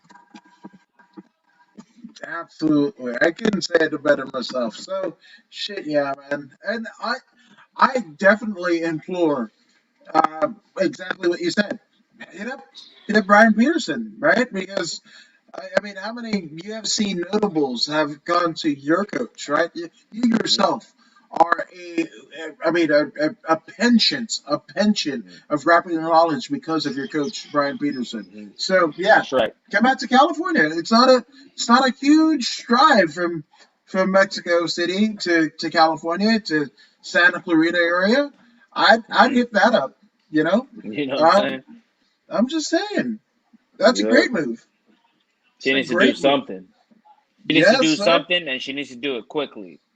hmm Yes, but you know we are where we are quickly, and this is probably going to be the quickest analogy. Oh no, it's not even an analogy, but assess.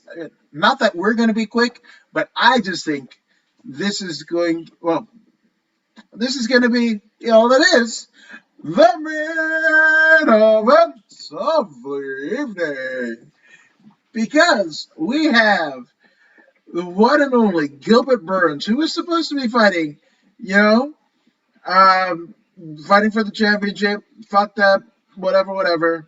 So now he gets his shot. Got the COVID, you know, and now he finally gets his shot at Kamaru Usman for the UFC. What is it? Well, it is welterweight, isn't it? Welterweight. Middleweight, 170. Welterweight. 170. Okay, Yep. yes. Mm-hmm. So the welterweight title. Shit, man. Kamaru Usman literally almost perfect with a 17-1 record. Only one blemish, and that one blemish was at the hands of none other than Jose Casares back at CFA. You know, Mm-hmm. this is back in 2013. The man has Mm-hmm. not lost a fight since literally 8 years ago. 8 years Mm-hmm. ago is what they lost the fight. Jesus Louises. And we're almost at Mm-hmm. we're you know in a day before Valentine's Day, right? Mm-hmm. 2013, May 20 May 24th, 2013 was his last loss. That's Mm-hmm. that's impeccable. Impeccable. With Mm-hmm. a little bit more spotty of a record is but not by much. We have Dorino, Gilbert Burns, 19-3 record, right? The last Mm-hmm. time I mean, his last loss to date wasn't even in MMA. It was against Craig Jones at Submission Underground 10 last Mm-hmm. year. Well, 2 years ago, right? Mm-hmm. 13 months Mm-hmm. ago. Yes. Um, but here's the crazy thing: he has wins via quintet over Jake Shields, Yves Edwards, and Mm-hmm. Kazushi Sakuraba. That's Gilbert Burns, right? And in Mm-hmm. MMA, he's beaten Gunnar Nelson. He's beaten Mike Davis. He won in grappling over Gleason Tebow. Finished Gleason Tebow with a rear naked choke. How the fuck do you do that? I don't know. He figured out a way. Oliver Mm-hmm. Auburn Mercier with a unanimous decision win back in 2018. Uh, Mm-hmm. beat beat Gregor Gracie because he basically injured Gregor Gracie at Polarized Yes. 7, right, in Yes. grappling, Yes. right? Mm-hmm. But Mm-hmm. he lost to Dan Hangman Hooker, right? Wins over Del Yep. Moret. Mm-hmm. Uh, his losses weren't. I mean, were so long ago that can you even consider them losses, bro? I don't know. This is pretty evenly matched. So, Voodoo, your assessment, my man. Well, when we're checking the tail of the tape, let's take a look at the Challenger first of all. The Challenger began his career in 2011, in which he had just one amateur fight, which is good. But then, he's grappling slash jujitsu heavy. So IBJJF jiu-jitsu tournaments were the first things that he got into, and he was able to beat Kron Gracie. Kron doesn't usually lose to people, but I'm guessing he has size advantage over Kron. Kron is not a big man. He is very lean, but nonetheless, he did beat him. So, but then he went on a win streak when he joined MMA. He was WOCS champion fight one, MMA champion league one, just smashing everybody. First round rear naked choke, first round knockout. And then in 2014, UFC on Fox 12, he made his debut in the UFC. He won. He was able to beat our boy Christian Jago's armbar in 2014. Alex Oliveira armbar in the third. And he's been doing this thing ever since. He's been doing this thing ever since. Like you mentioned, he did lose Jake Shields by knockout in 2018. And that was it. That was his last loss in MMA. Yeah. So when he fought Dan Hooker in 2018, he was fighting at 155. Yeah. So he was draining himself too much, was his excuse. But I think Dan the Hangman Hooker striking is just so high level that he mismanaged the distance and he got caught, and that's what happened. I don't think it had anything to do with him being sucked up or anything like that. He just got beat by a better striker. Period. That's what that was. And then he went up to 170 ever since, and he smashed people. Gleason T-Bows just won. Gunnar Nelson is another. Let me see. Damian Maia, terrible knockout. An impressive win over Tyron Woodley, the former champion. And now he's facing Kamaru. He's facing Kamaru Dean. The Nigerian Nightmare. Like you said, his only loss has been to Jose Caceres way back in 2013, in which he was caught by rear naked choke in the first round. But ever since then, he's gotten his game on point. He realizes, when I'm dealing with these jiu-jitsu folks, if I can control their hands and control their hips, there's no way they can submit me. And that's what he's been doing ever since. When he's fighting, he puts them on the fence when they're standing, holds a wrist. If he can hold one wrist, then it's gonna be hard for them to maneuver and do what they need to do. And the dog just pissed on the ground. Hey. It's dogs, man, I swear. He's lucky he's young. Mine is kicking over kettlebells. It's funny that you say that. So ever since that first loss, Usman has figured out, control the hits, control the wrist, and the rest is easy. He's just going to out-wrestle everyone, and that's what he's been doing, and it's been working for him. He entered the Ultimate Fighter in 2015. Before that, he was in Legacy. He fought with Legacy 3 times. Then he entered the Ultimate Fighter. He dominated the Ultimate Fighter. He fought the likes of Leon Edwards, Alexander Yakovlev,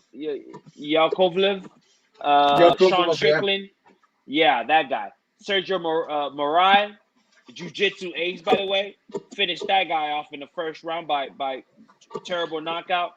He got in there with the best grappler in the game, Damian Maia, shut him down, beat him by unanimous decision. Damian Maia could not take him down one time, not once.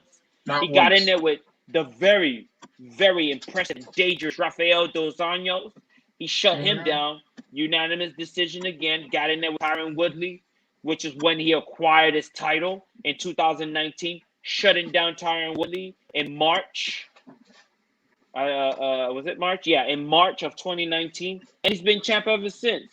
His very first title defense was against Colby Covington, in which he got to show just how good he was. Kobe Yep. Covington is known for having extreme cardio and extreme pressure, Mm-hmm. and Kamaru Dean was there with him the entire time, eye to eye, punch for punch, up Yep. until the very last minute of the rounds, in which he was able to drop Kobe Covington and eventually secure the victory. Uh, he was gone for a while, and then he came back against Jorge Masvidal, Street Mm-hmm. Jesus. Came back against Street Jesus. At first, Street Jesus wasn't gonna fight because he wanted more money, and then they made another fight, but against Gilbert, the fight fell off. Then they called Jorge Masvidal and was like, "Hey man, we'll give you what you want." All right, all right, all right. They caved in. They paid Masvidal. He got his money. Uh, Masvidal said that this fight was on 2 weeks notice or whatever week notice, but that's a Yeah, lie. basically. That's a lie because they were supposed to fight prior to Burns getting the fight.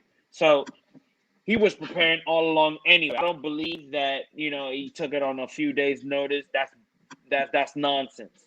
Because any intelligent fighter at this level in the top five, any intelligent fighter that's so close to the title knows that they are to be prepared in At case all something times. happens. In case something happens in the main event, then they can slide in and get the opportunity, which is what happened with him. He Mm-hmm. was able to slide in there when Gilbert Burns caught COVID and got the title shot. So for him to say, "Oh, short notice," that's BS. If they fought again, the same thing will happen. Kamaru Dean will do the same thing that he did to him previously, and it'll be worse this time.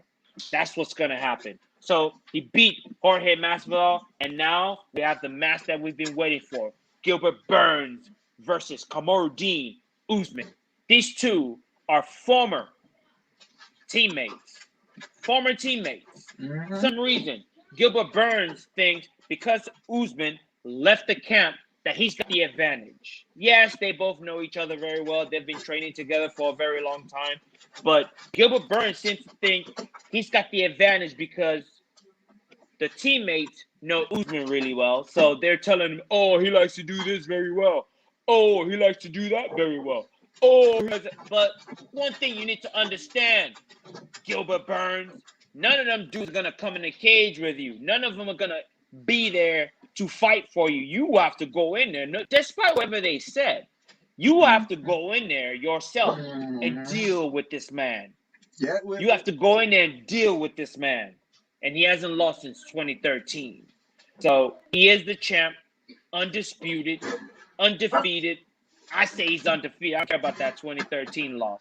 He's undefeated and undisputed. He's like Khabib. You know what I'm saying? The man is doing this thing, and it's up to Gil Burns to go in there and make things happen for himself. And for him to do that, he's got to go through Usman. And I don't think that's gonna happen. I don't think that's gonna happen. I see Really? Usman. I see Usman winning this match. I'll even give Burns I'll give him 2 rounds. I see Usman winning this by split decision. No problem. He won't dominate Gilbert because Gilbert understands they understand each other a little bit too much. But this one is going to come to the battle of the mind. Most of the fight is going to X itself out. They're going to X out most of the time. I believe Gilbert will have a hard time getting Usman to the ground. He's going to have a hard time. I believe Burns is going to try and initiate the calf kick because we both know that Usman's got terrible knees due to his career as a wrestler. So he's got bad knees. So they're going to go after those knees. I see them going after those knees. Henry Hoof, Dutch kickboxer. It only makes sense to go after those bad knees and the calf to try and slow him down, to try and take away his power. But understand, Usman comes from this camp. He knows these coaches. He understands these coaches. He understands Gilbert Burns, which is why he left in the first place.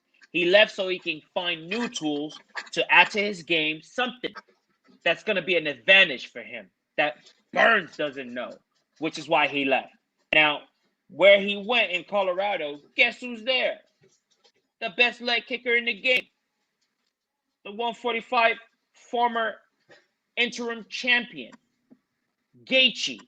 So Oh, understand Justin that Gaethje, Gaethje, yeah. yeah, Justin Gaethje, he's training with Justin Gaethje. Understand that Gaethje is showing him all the ins and outs of leg kicks. So he's getting used to that. He's getting, not only is he getting used to it, he's figuring out ways to defend against it.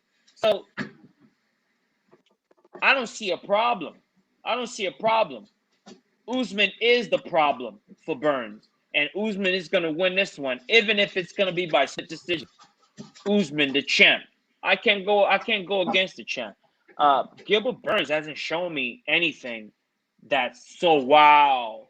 He hasn't wowed me. Yeah, he's got knockout power. I'll give him that.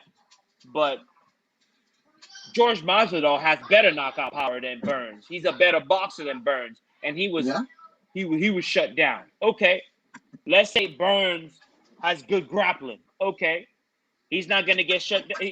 He might not get shut down or taken to the ground and control on the ground, but that fence work, toe smashing. It's going to be a whole lot of toe smashing in this one. Foot stomps. We might see record amount of foot stomps in this particular matchup, man. Mm-hmm. But either way, at the end of the day, Kamaru Dean remains champion, undisputed champion. Okay. I mean, I think I know you put it pretty well, right? But something in me tells me that Usman's, with all due respect to Usman, right?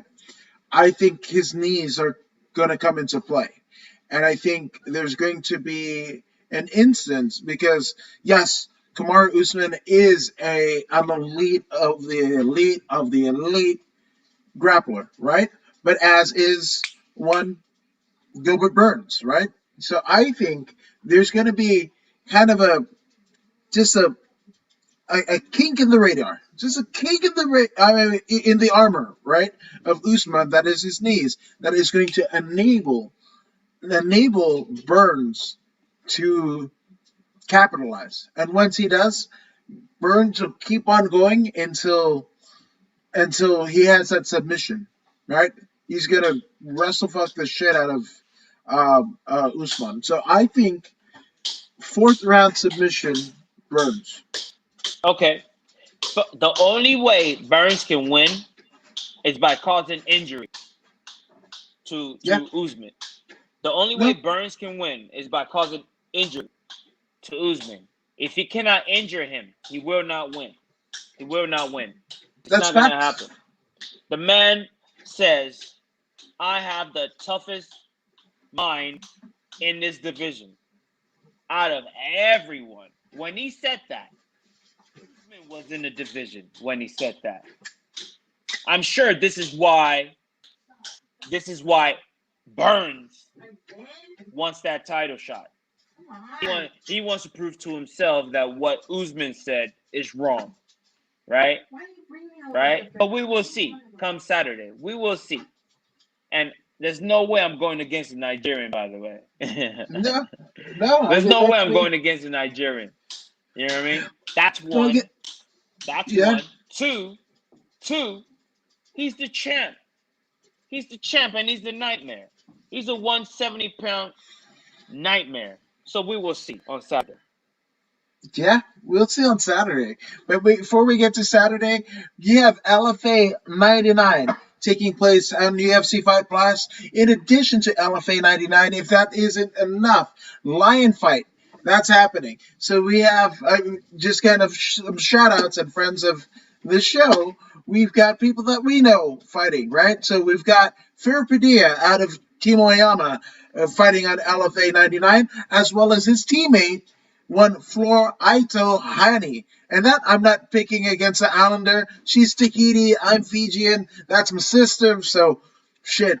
That's it. So check out LFA. But another good sister is one Natalie Lady Killface Morgan, who will be competing in Lion Fight on UFC Fight Pass live from the Midwest. So, man, before we get to UFC 258. We have two fantastic fight cards in just on UFC Fight Pass on Yeah, Friday night, right? yeah. And then in addition, if you haven't gotten your fight fix just on UFC 258, there is Josh Barnett's Bloodsport 4 live on Bloodsport.watch, www.bloodsport.watch.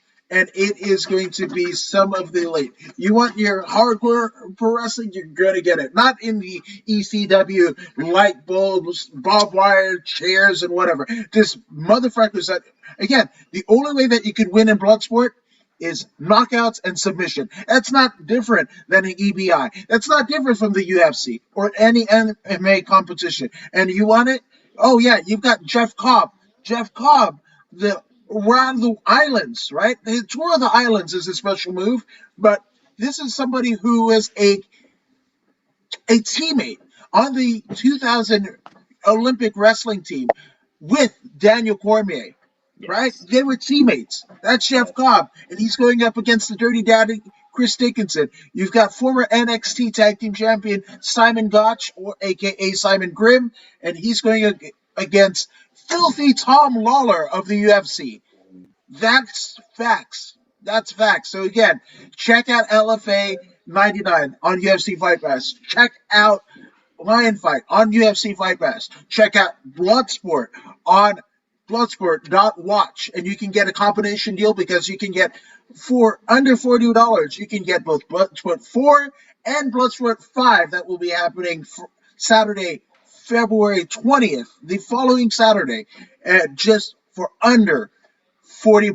You can't get better than that. You can't. You cannot get better than that. And then, if you're not already there, UFC 258 live on ESPN Plus, or make the streamers win in the perpetual fight that is you, Dana White, and the UFC streamers. There's UFC 258 that we've been spending the last 2 hours talking about it. But if you're in the following mood, the subscribing mood, we warmly encourage you to go ahead and like, share, and subscribe to the Voodoo in the Woods podcast on YouTube, on Facebook. We're kicking it live here for you all day, every day, or every week, right? Hmm. And Voodoo, where can they find you, good sir? On You can social find. media. Well, the only place you won't find me is TikTok or TokTik, but you can find me on Twitter, Periscope, Instagram, Facebook, YouTube. Voodoo Maximus, Voodoo Maximus. But I do have one thing that I want to say to you, though. What do you think about Showtime acquiring Bellator? Well, there's no acquiring. There's no acquiring Well, because guess teaming up. what? They're teaming up. Yes, but you got to remember, right? It was Viacom that purchased Bellator Right, from Bjorn Rebney, right? right, right, right, It right. it wasn't it wasn't Spike TV, Hmm. it wasn't MTV, it was Viacom, right? So essentially, what happens is Bellator is at the behest of whatever uh, uh, programming that Viacom wants to put them in. And Mm. here's here's the honest to goodness truth. For I'm sure a lot of people know, but for those who don't know, I'm going to rehash it. Right. So Spike TV, right? It was going to be rebranded as, and it has been rebranded as the Paramount Network, right? Right, right. Because all they wanted to do was show stuff from Paramount to the extent that they had under contract Harvey Weinstein.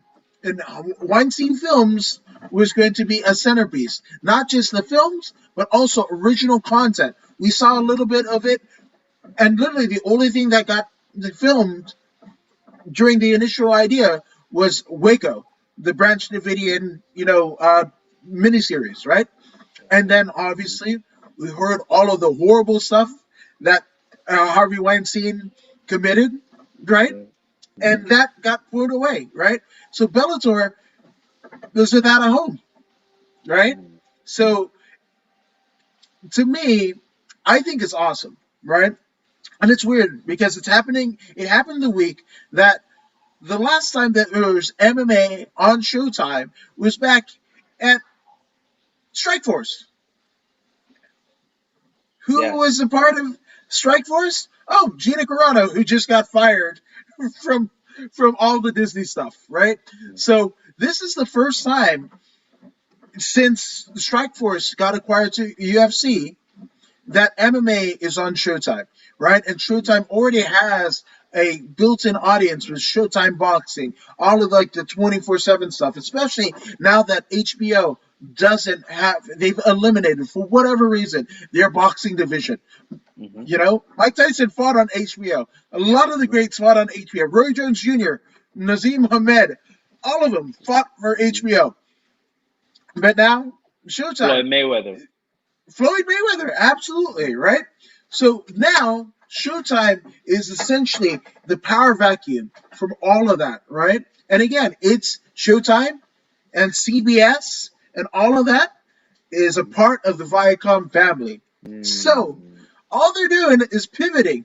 It wasn't Mm-hmm. an acquisition, so to speak, as them just shifting and getting them off of the Paramount Network because they wanted to be movies and TV shows, high Mm-hmm. level movies and TV shows on the Paramount Network. Fights don't fit that category, right? Just like the Nashville Network, the precursor to Mm-hmm.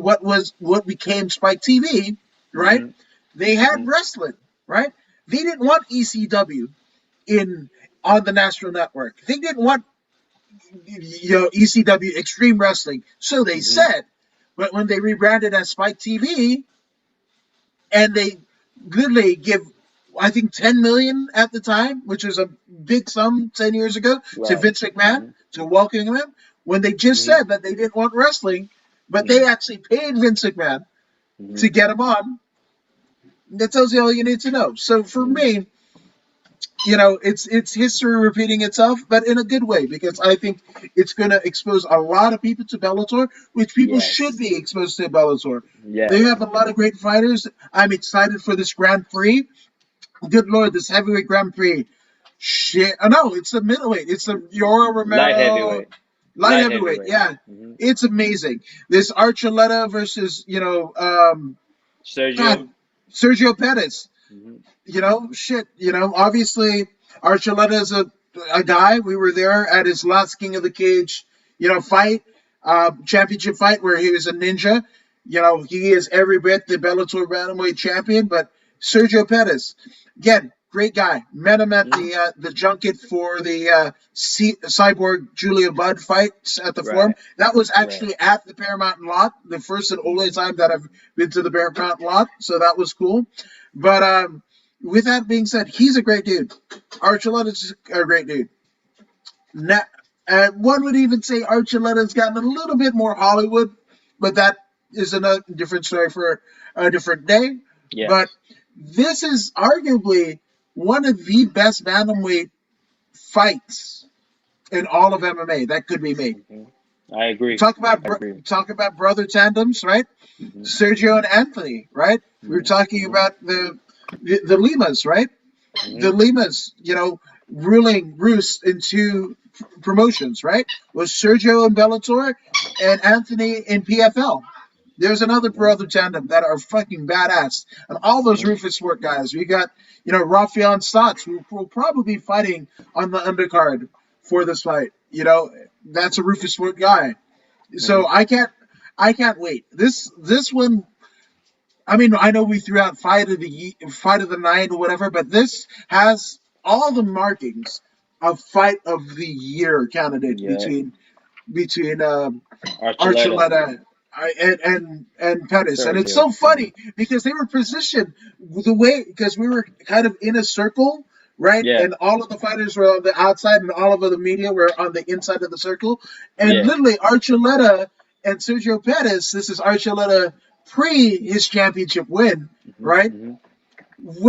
We're literally almost like 30 feet away from each other. Less than that, 20 feet away from each other. So if you would have told them that this would be a championship fight, and they were just in close proximity, that's a weird, funny outlier. That's where it works out. I'm praying to the MMA gods that nobody gets injured, that nobody gets COVID. Mm-hmm. Mm-hmm. because this is the fight I want to see. This is Hmm. this is as high level MMA as we get. It's gonna be a good match. It's gonna be a What good match. what did you think of the whole deal? Well, you know, I I logged on. I logged on to YouTube because days before they announced it. So I Yeah, logged on, and it was only like 3,000 people on. I was like, "What's going on? That's it?" I was like, I don't understand why CBS didn't like put that announcement on their station so more people could have showed up for the announcement. But I don't know. I didn't understand why it was just like three at max 4,000 people. That's nothing. yeah, but That's nothing. that's they were only on CBS Sports Network for a short time. And again, the CBS Sports Network, right? That just shows you how little people, like, there had to be something happening where there wasn't a lot of engagement with the CBS Sports Network, franchise and whatever to Bellator MMA. So, Hmm. that being said, I. I think this is a great move because again, you already have a built-in audience because of the Showtime boxings, right? You already have a built-in audience, that remember a time, AEW, right? AEW being back on TNT, right, for the first time since 2001, right? That's the first time wrestling has been on that network since like literally 20 years ago, right? Right, So that's a big right. caveat. This is the first time since UFC acquired Strikeforce that we have, MMA back on Showtime, and Hmm. Showtime has gotten a lot of buzz. Obviously, the Your Honor series with Bryan Cranston, that's phenomenal. They've got other original programming. The end. The final season of Shameless. So there's a lot of awesome tie-ins that Bellator could actually, kind of buddy up with. So I think this is a great move. This is the best move that they could make in the Showtime family, in the Viacom family. Yeah, it is a very good move. And the people that are gonna benefit from this the most are the fighters. Because Mm-hmm. now once you take Bellator and you put it on a podium like such as a Showtime level podium and CBS Sports or whatever, now they have the platform that they've been waiting for. Now it's up to the fighters to go in there and put on a show. One thing that I was I wasn't very impressed with the showmanship. There's too many fighters. There's too many fighters in Bellator, which is a problem. You're not gonna become superstars if you're just a fighter. Look, we are you. You are in this to make money. You are in this to Mm-hmm. make money. People win titles so they can get paid more money, and this is why they don't. They're so I just they're so monotone and flat. No one was excited. No one was flamboyant. No one was out there like like like there was no sound bites. There was nothing. There was nothing. There was just a bunch of fighters. The only person Archuleta tried. Archuleta tried. He was dressed cool. He had no shirt on underneath the jacket. Yeah. He tried to be an entertainer. I can respect that. But everyone else was like, oh yeah, I'm excited. You're excited, but you sound like this, and you look Yeah. like this, and there's no talking with your hands. There's I don't know, man. I just don't know. I don't know. I don't know. I don't So know. I don't think I'm speaking out of school, but Archuleta has a stutter. Oh, okay. So And you even know, still, he's trying. Even still, he's yeah, trying to be an entertainer because he understands the secret to success in mixed martial arts. He's already got the fight game on lock. He's got the yeah, skills to pay the bills. You know what I mean? Now you need the mic. You need the mic to build your platform. You know what I mean? People will only remember. Yeah, see, there's so many great fights out there right now that if you as a fighter had a good fight today, it'll be forgotten by tomorrow. yeah, But if you say something like for example, Connor said one thing The dude said, "Yeah, I'm the greatest 145. I'm the most powerful 145." He said, "Who the fuck is that guy?" He said that one thing, and that was it. That was it. These are the things that they need to develop as fighters. They need to develop these sound bites that's gonna help people remember who they are. So when it's time to pay that pay-per-view dollars, they're like, "Oh yeah, that's the guy that said such and such. You know what? Mm-hmm. Let's see what he's got." You know what I mean? But if I don't know you, and it's nothing for me to remember you by, hey Yeah. man, people forget easily what you did yesterday. Like they say, a fighter's only as good as his last win. You know what I mean? Mm-hmm. So you gotta find a way for people to remember you. You gotta, like when I first saw Bilal Muhammad, he Yeah. fought, he won, he got on the mic, and he said, "Remember my name." You know what I'm saying? Yeah. What's the Chinese champion, the female Chinese Zhang champion in Wali. UFC, Zhang Wali. Zhang Wei Li. Zhang Wei Li. She won the title. She can't speak a lick of English, but what came out of her mouth? "Remember my name. My name is Zhang Yeah. Wei Li. Remember my Yeah. name." You know what I'm saying? You remember these things. You remember these things, and this is a secret to success. And if you're not doing that, you you you, you got to look. It's like a bunch of crabs in a bucket, right? You got to Yes. separate yourself from the bunch Yep. so you can be that individual crab. Connor does this so very well.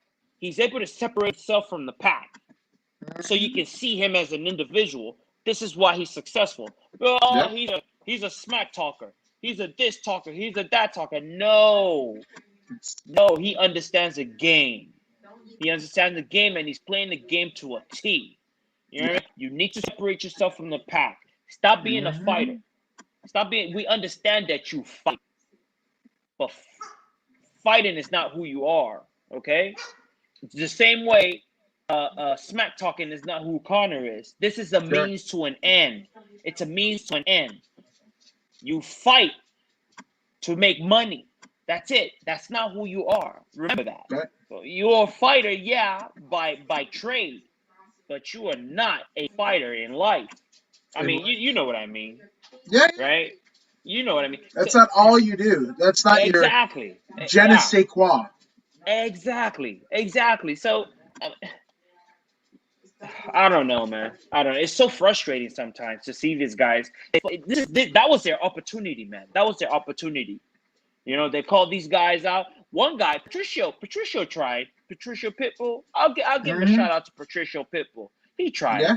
He tried. You know what I mean? And he had an interpreter, but he chose to speak English instead. Yeah. And he dropped a few. He dropped a profanity or two. You know what I mean? He tried to push the envelope a little bit. It's YouTube. I mean, You know what fuck, I you mean? can do that. Yeah.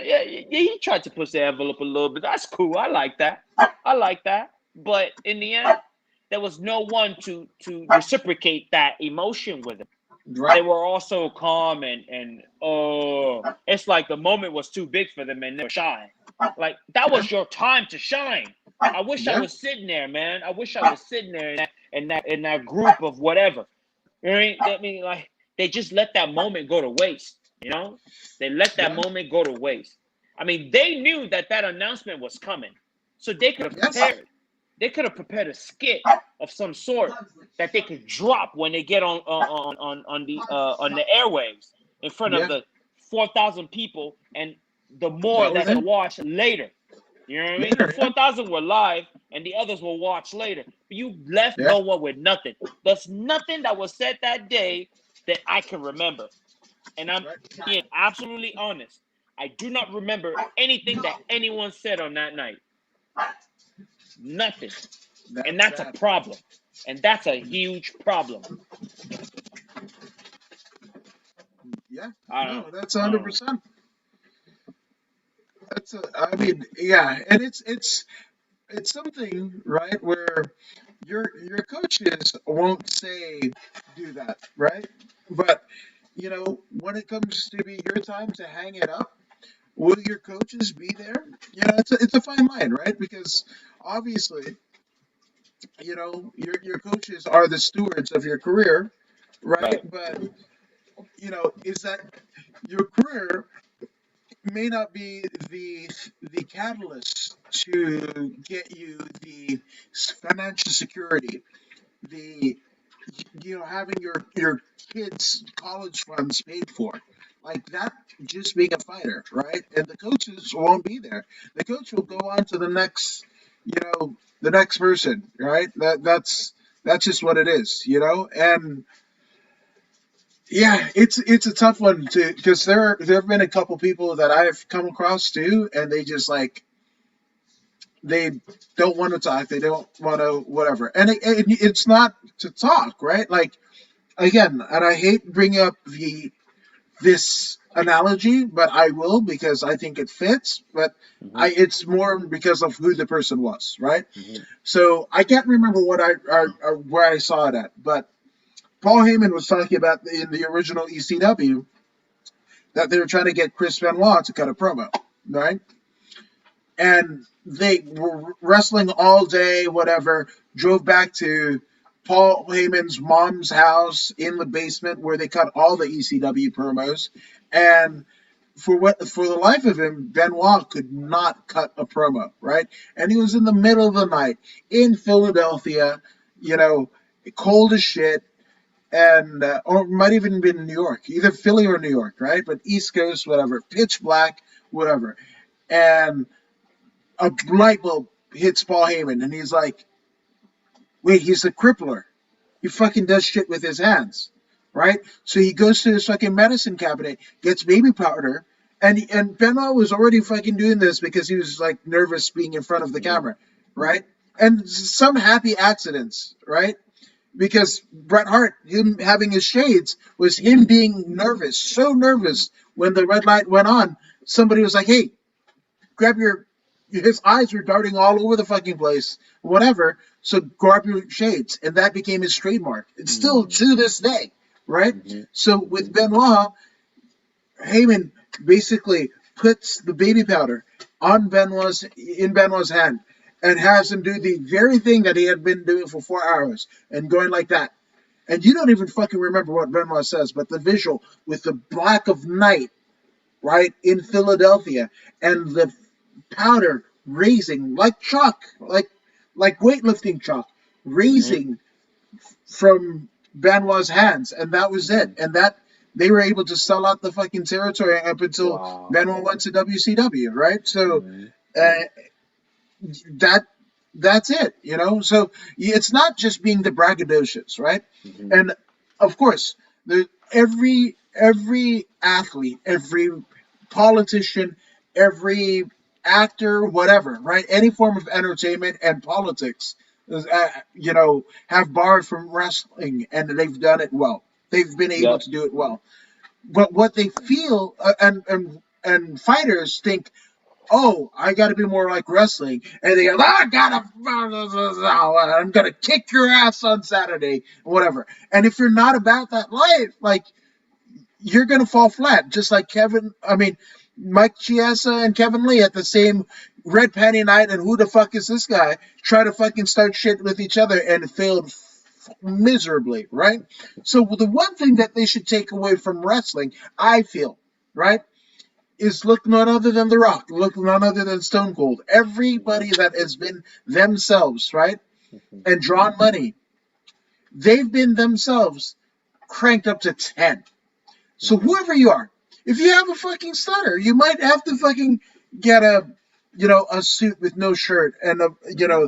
the hat Mm-hmm. to match. Like Mm-hmm. whatever that is, and that might be your gimmick. Like you're the Mm-hmm. strut dressed man, whatever. Like a gimmick that is you, right? If you collect cats, fuck you, be the cat person. Like talk about how you get on every cat forum this side of every social media and everything like that, and say, "Hey, yes, I fucking love cats, and guess what? And I'm a fighter too, right?" Mm-hmm. And Mm-hmm. talk about your love for cats. I'm a vegan. Talk about your love for veganism. I'm a Thai fighter. All this shit, right? These are sub genres of society that you could, if utilized well, you can make pay dirt just being yourself, right? Mm-hmm. So with Mm-hmm. any aspiring fighter, pro wrestler, whatever, what you need to do is you tune to 10. Because Voodoo, you are a great example. The Voodoo that we saw as the king of the Nokia theater, how close that was that to you, who you are? Very, very close to who I am. Very, very close. I mean, in life, I'm toned down, but I let it go. When the mic is there, man, I let it go, man. Especially when I know people are listening. Please, I'm gonna speak really loud so you can hear me. Not that I'm Mhm. yelling, but I'm gonna say things that I want to say things that you will remember. You know what I mean? That's my primary focus. I want to say something that you're going to remember. So when you see me again or an opportunity to see me again, you're gonna be excited for what I'm going to say next. And Yeah. and and fighters these days don't do that. They don't leave the audience with something, a thirst for more. They don't do that. It's not working out. This is why a lot of them get cut. They get Yeah. cut because they're not exciting. You know, yeah. Sometimes you're gonna have bad luck and you're losing matches. You lose three in a row, and they cut you. But if you were like excited on the mic and you lose three in a row, they'll consider before they cut you. Hmm. They're like, Yeah. you know what, man? Maybe we could still use this guy for you know what? Maybe there's another match for him. You know what I mean? But Yeah. if you're not open, like it's like having all your eggs in one basket. Oh, I'm a fighter. I'm a warrior. Okay, that's your egg in one basket. What else do you Yeah. do? What else do you bring to the table in regards to this life that you live, this Yeah. profession that you chose? You are Hmm. an you are an independent contractor, as Dana White will. You are an independent contractor. Yeah. Okay. What other ways do you have to make money besides fighting? That's it? Just fighting?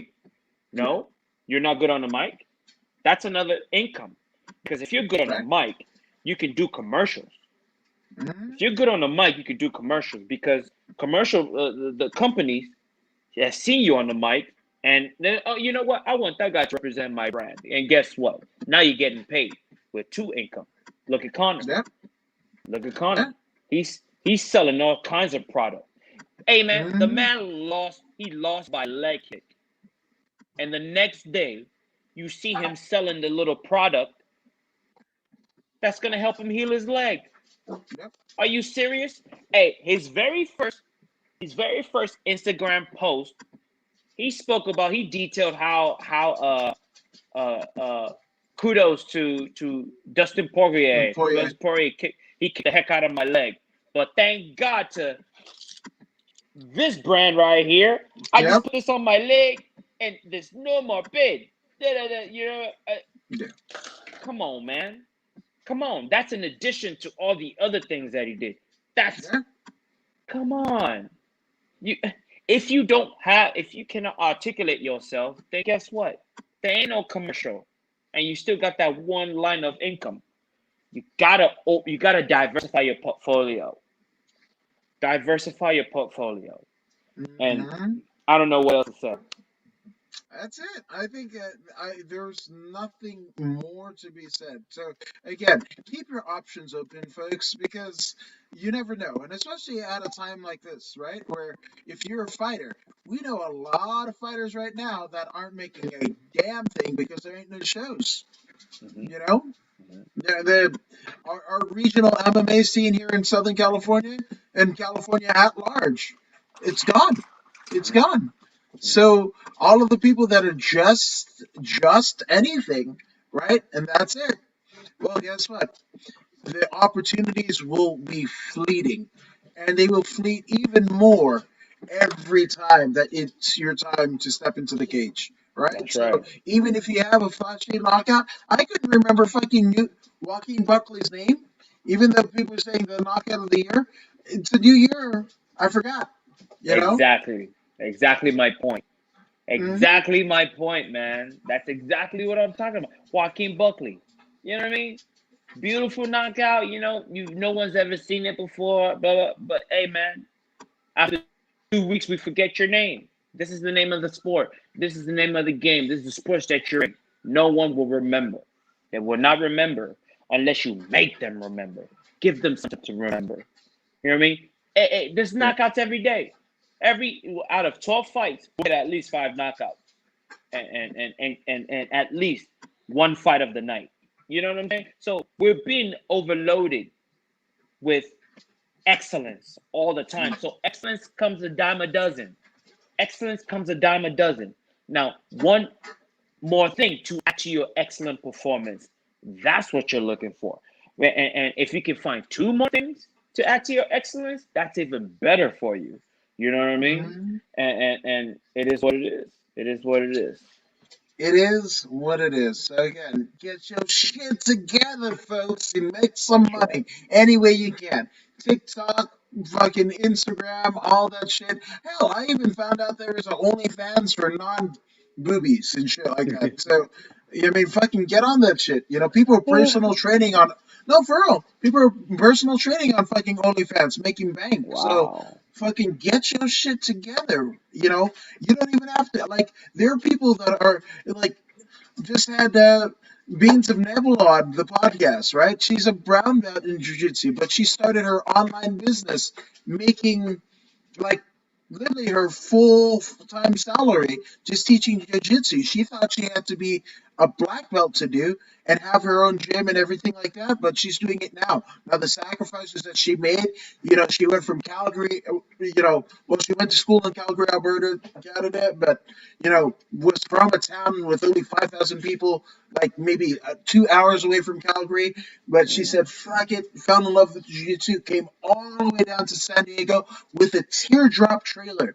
Just a car and a teardrop trailer. And she fucking just stayed outside of Atos Jiu-Jitsu. She knew she needed to be on the competition team, got her ass kicked, whatever, just kept on leveling up, and got her brown belt in 7 years? Oh no, less than that, probably like 6 years. She might not be bad. black, before 10 years. And usually the 10-year mark, if you're training consistently, white to black is about 10 years. If you train every day, 3 to 5 times a day with a Hmm. good coaches and competition ready Hmm. in that 10-year span, right? Hmm. She Hmm. expedited, and I think she's like, what, 5 or 6 years in and a brown belt?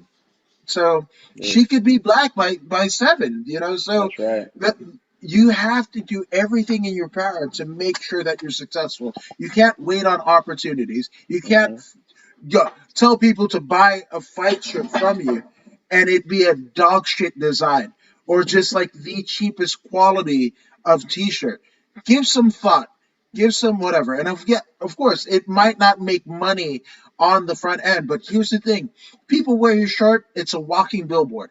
What Vince Anomaly Cachero did, right? He had a series of shirts, and you could only there was a series, I think, of 4 shirts, right? Each design being different. Each one would be something that isn't gaudy, right? That you could actually wear. If you bought the T-shirt, not where you're supporting the fighter and whatever, but it was some actual cool swag that you would wear to a fucking party, to wear, class that shit up and throw a blazer on it. Like Hmm. it was awesome, right? And then once that got out of print, guess what? They would never be seen again. Then you get the next one and the next one. Hmm. Those things, right? Just simple, right? Hmm. Simple things Hmm. that you could tweak to get you to success, right? That could literally be the catalyst for you being financially and emotionally, physically, spiritually where you need to be. So when it's time, because again, whether it's pro wrestling, whether it's MMA, if you're lucky, you got 5 to 7 years. 5 to 7 years. Yep. And anybody that does it beyond it, they're an anomaly, right? Some of the people that we mentioned here tonight. But again, you got 5 to 7 years. How much money can you make? And Mm. not all of that is going to come from the sport that you're giving your hard money to do. Your So brain that's what I cells. got. Your brain cells. Fuck yeah. Your brain cells. Yeah. I need brain cells. Yeah. I'm going to stem cell the shit out of my brain. Good Lord. Anyway. But Voodoo, like you said, where can they find you on social media? Yes, yes. Twitter, Periscope, Instagram, Facebook, YouTube. Like, share, and subscribe. And don't forget to hit that notification button. That's right. Yes, I've notified it. You have too. I'm According to Woods, and this is Voodoo in the Woods. We will see you back here after UFC 258 with more Voodoo in the Woods.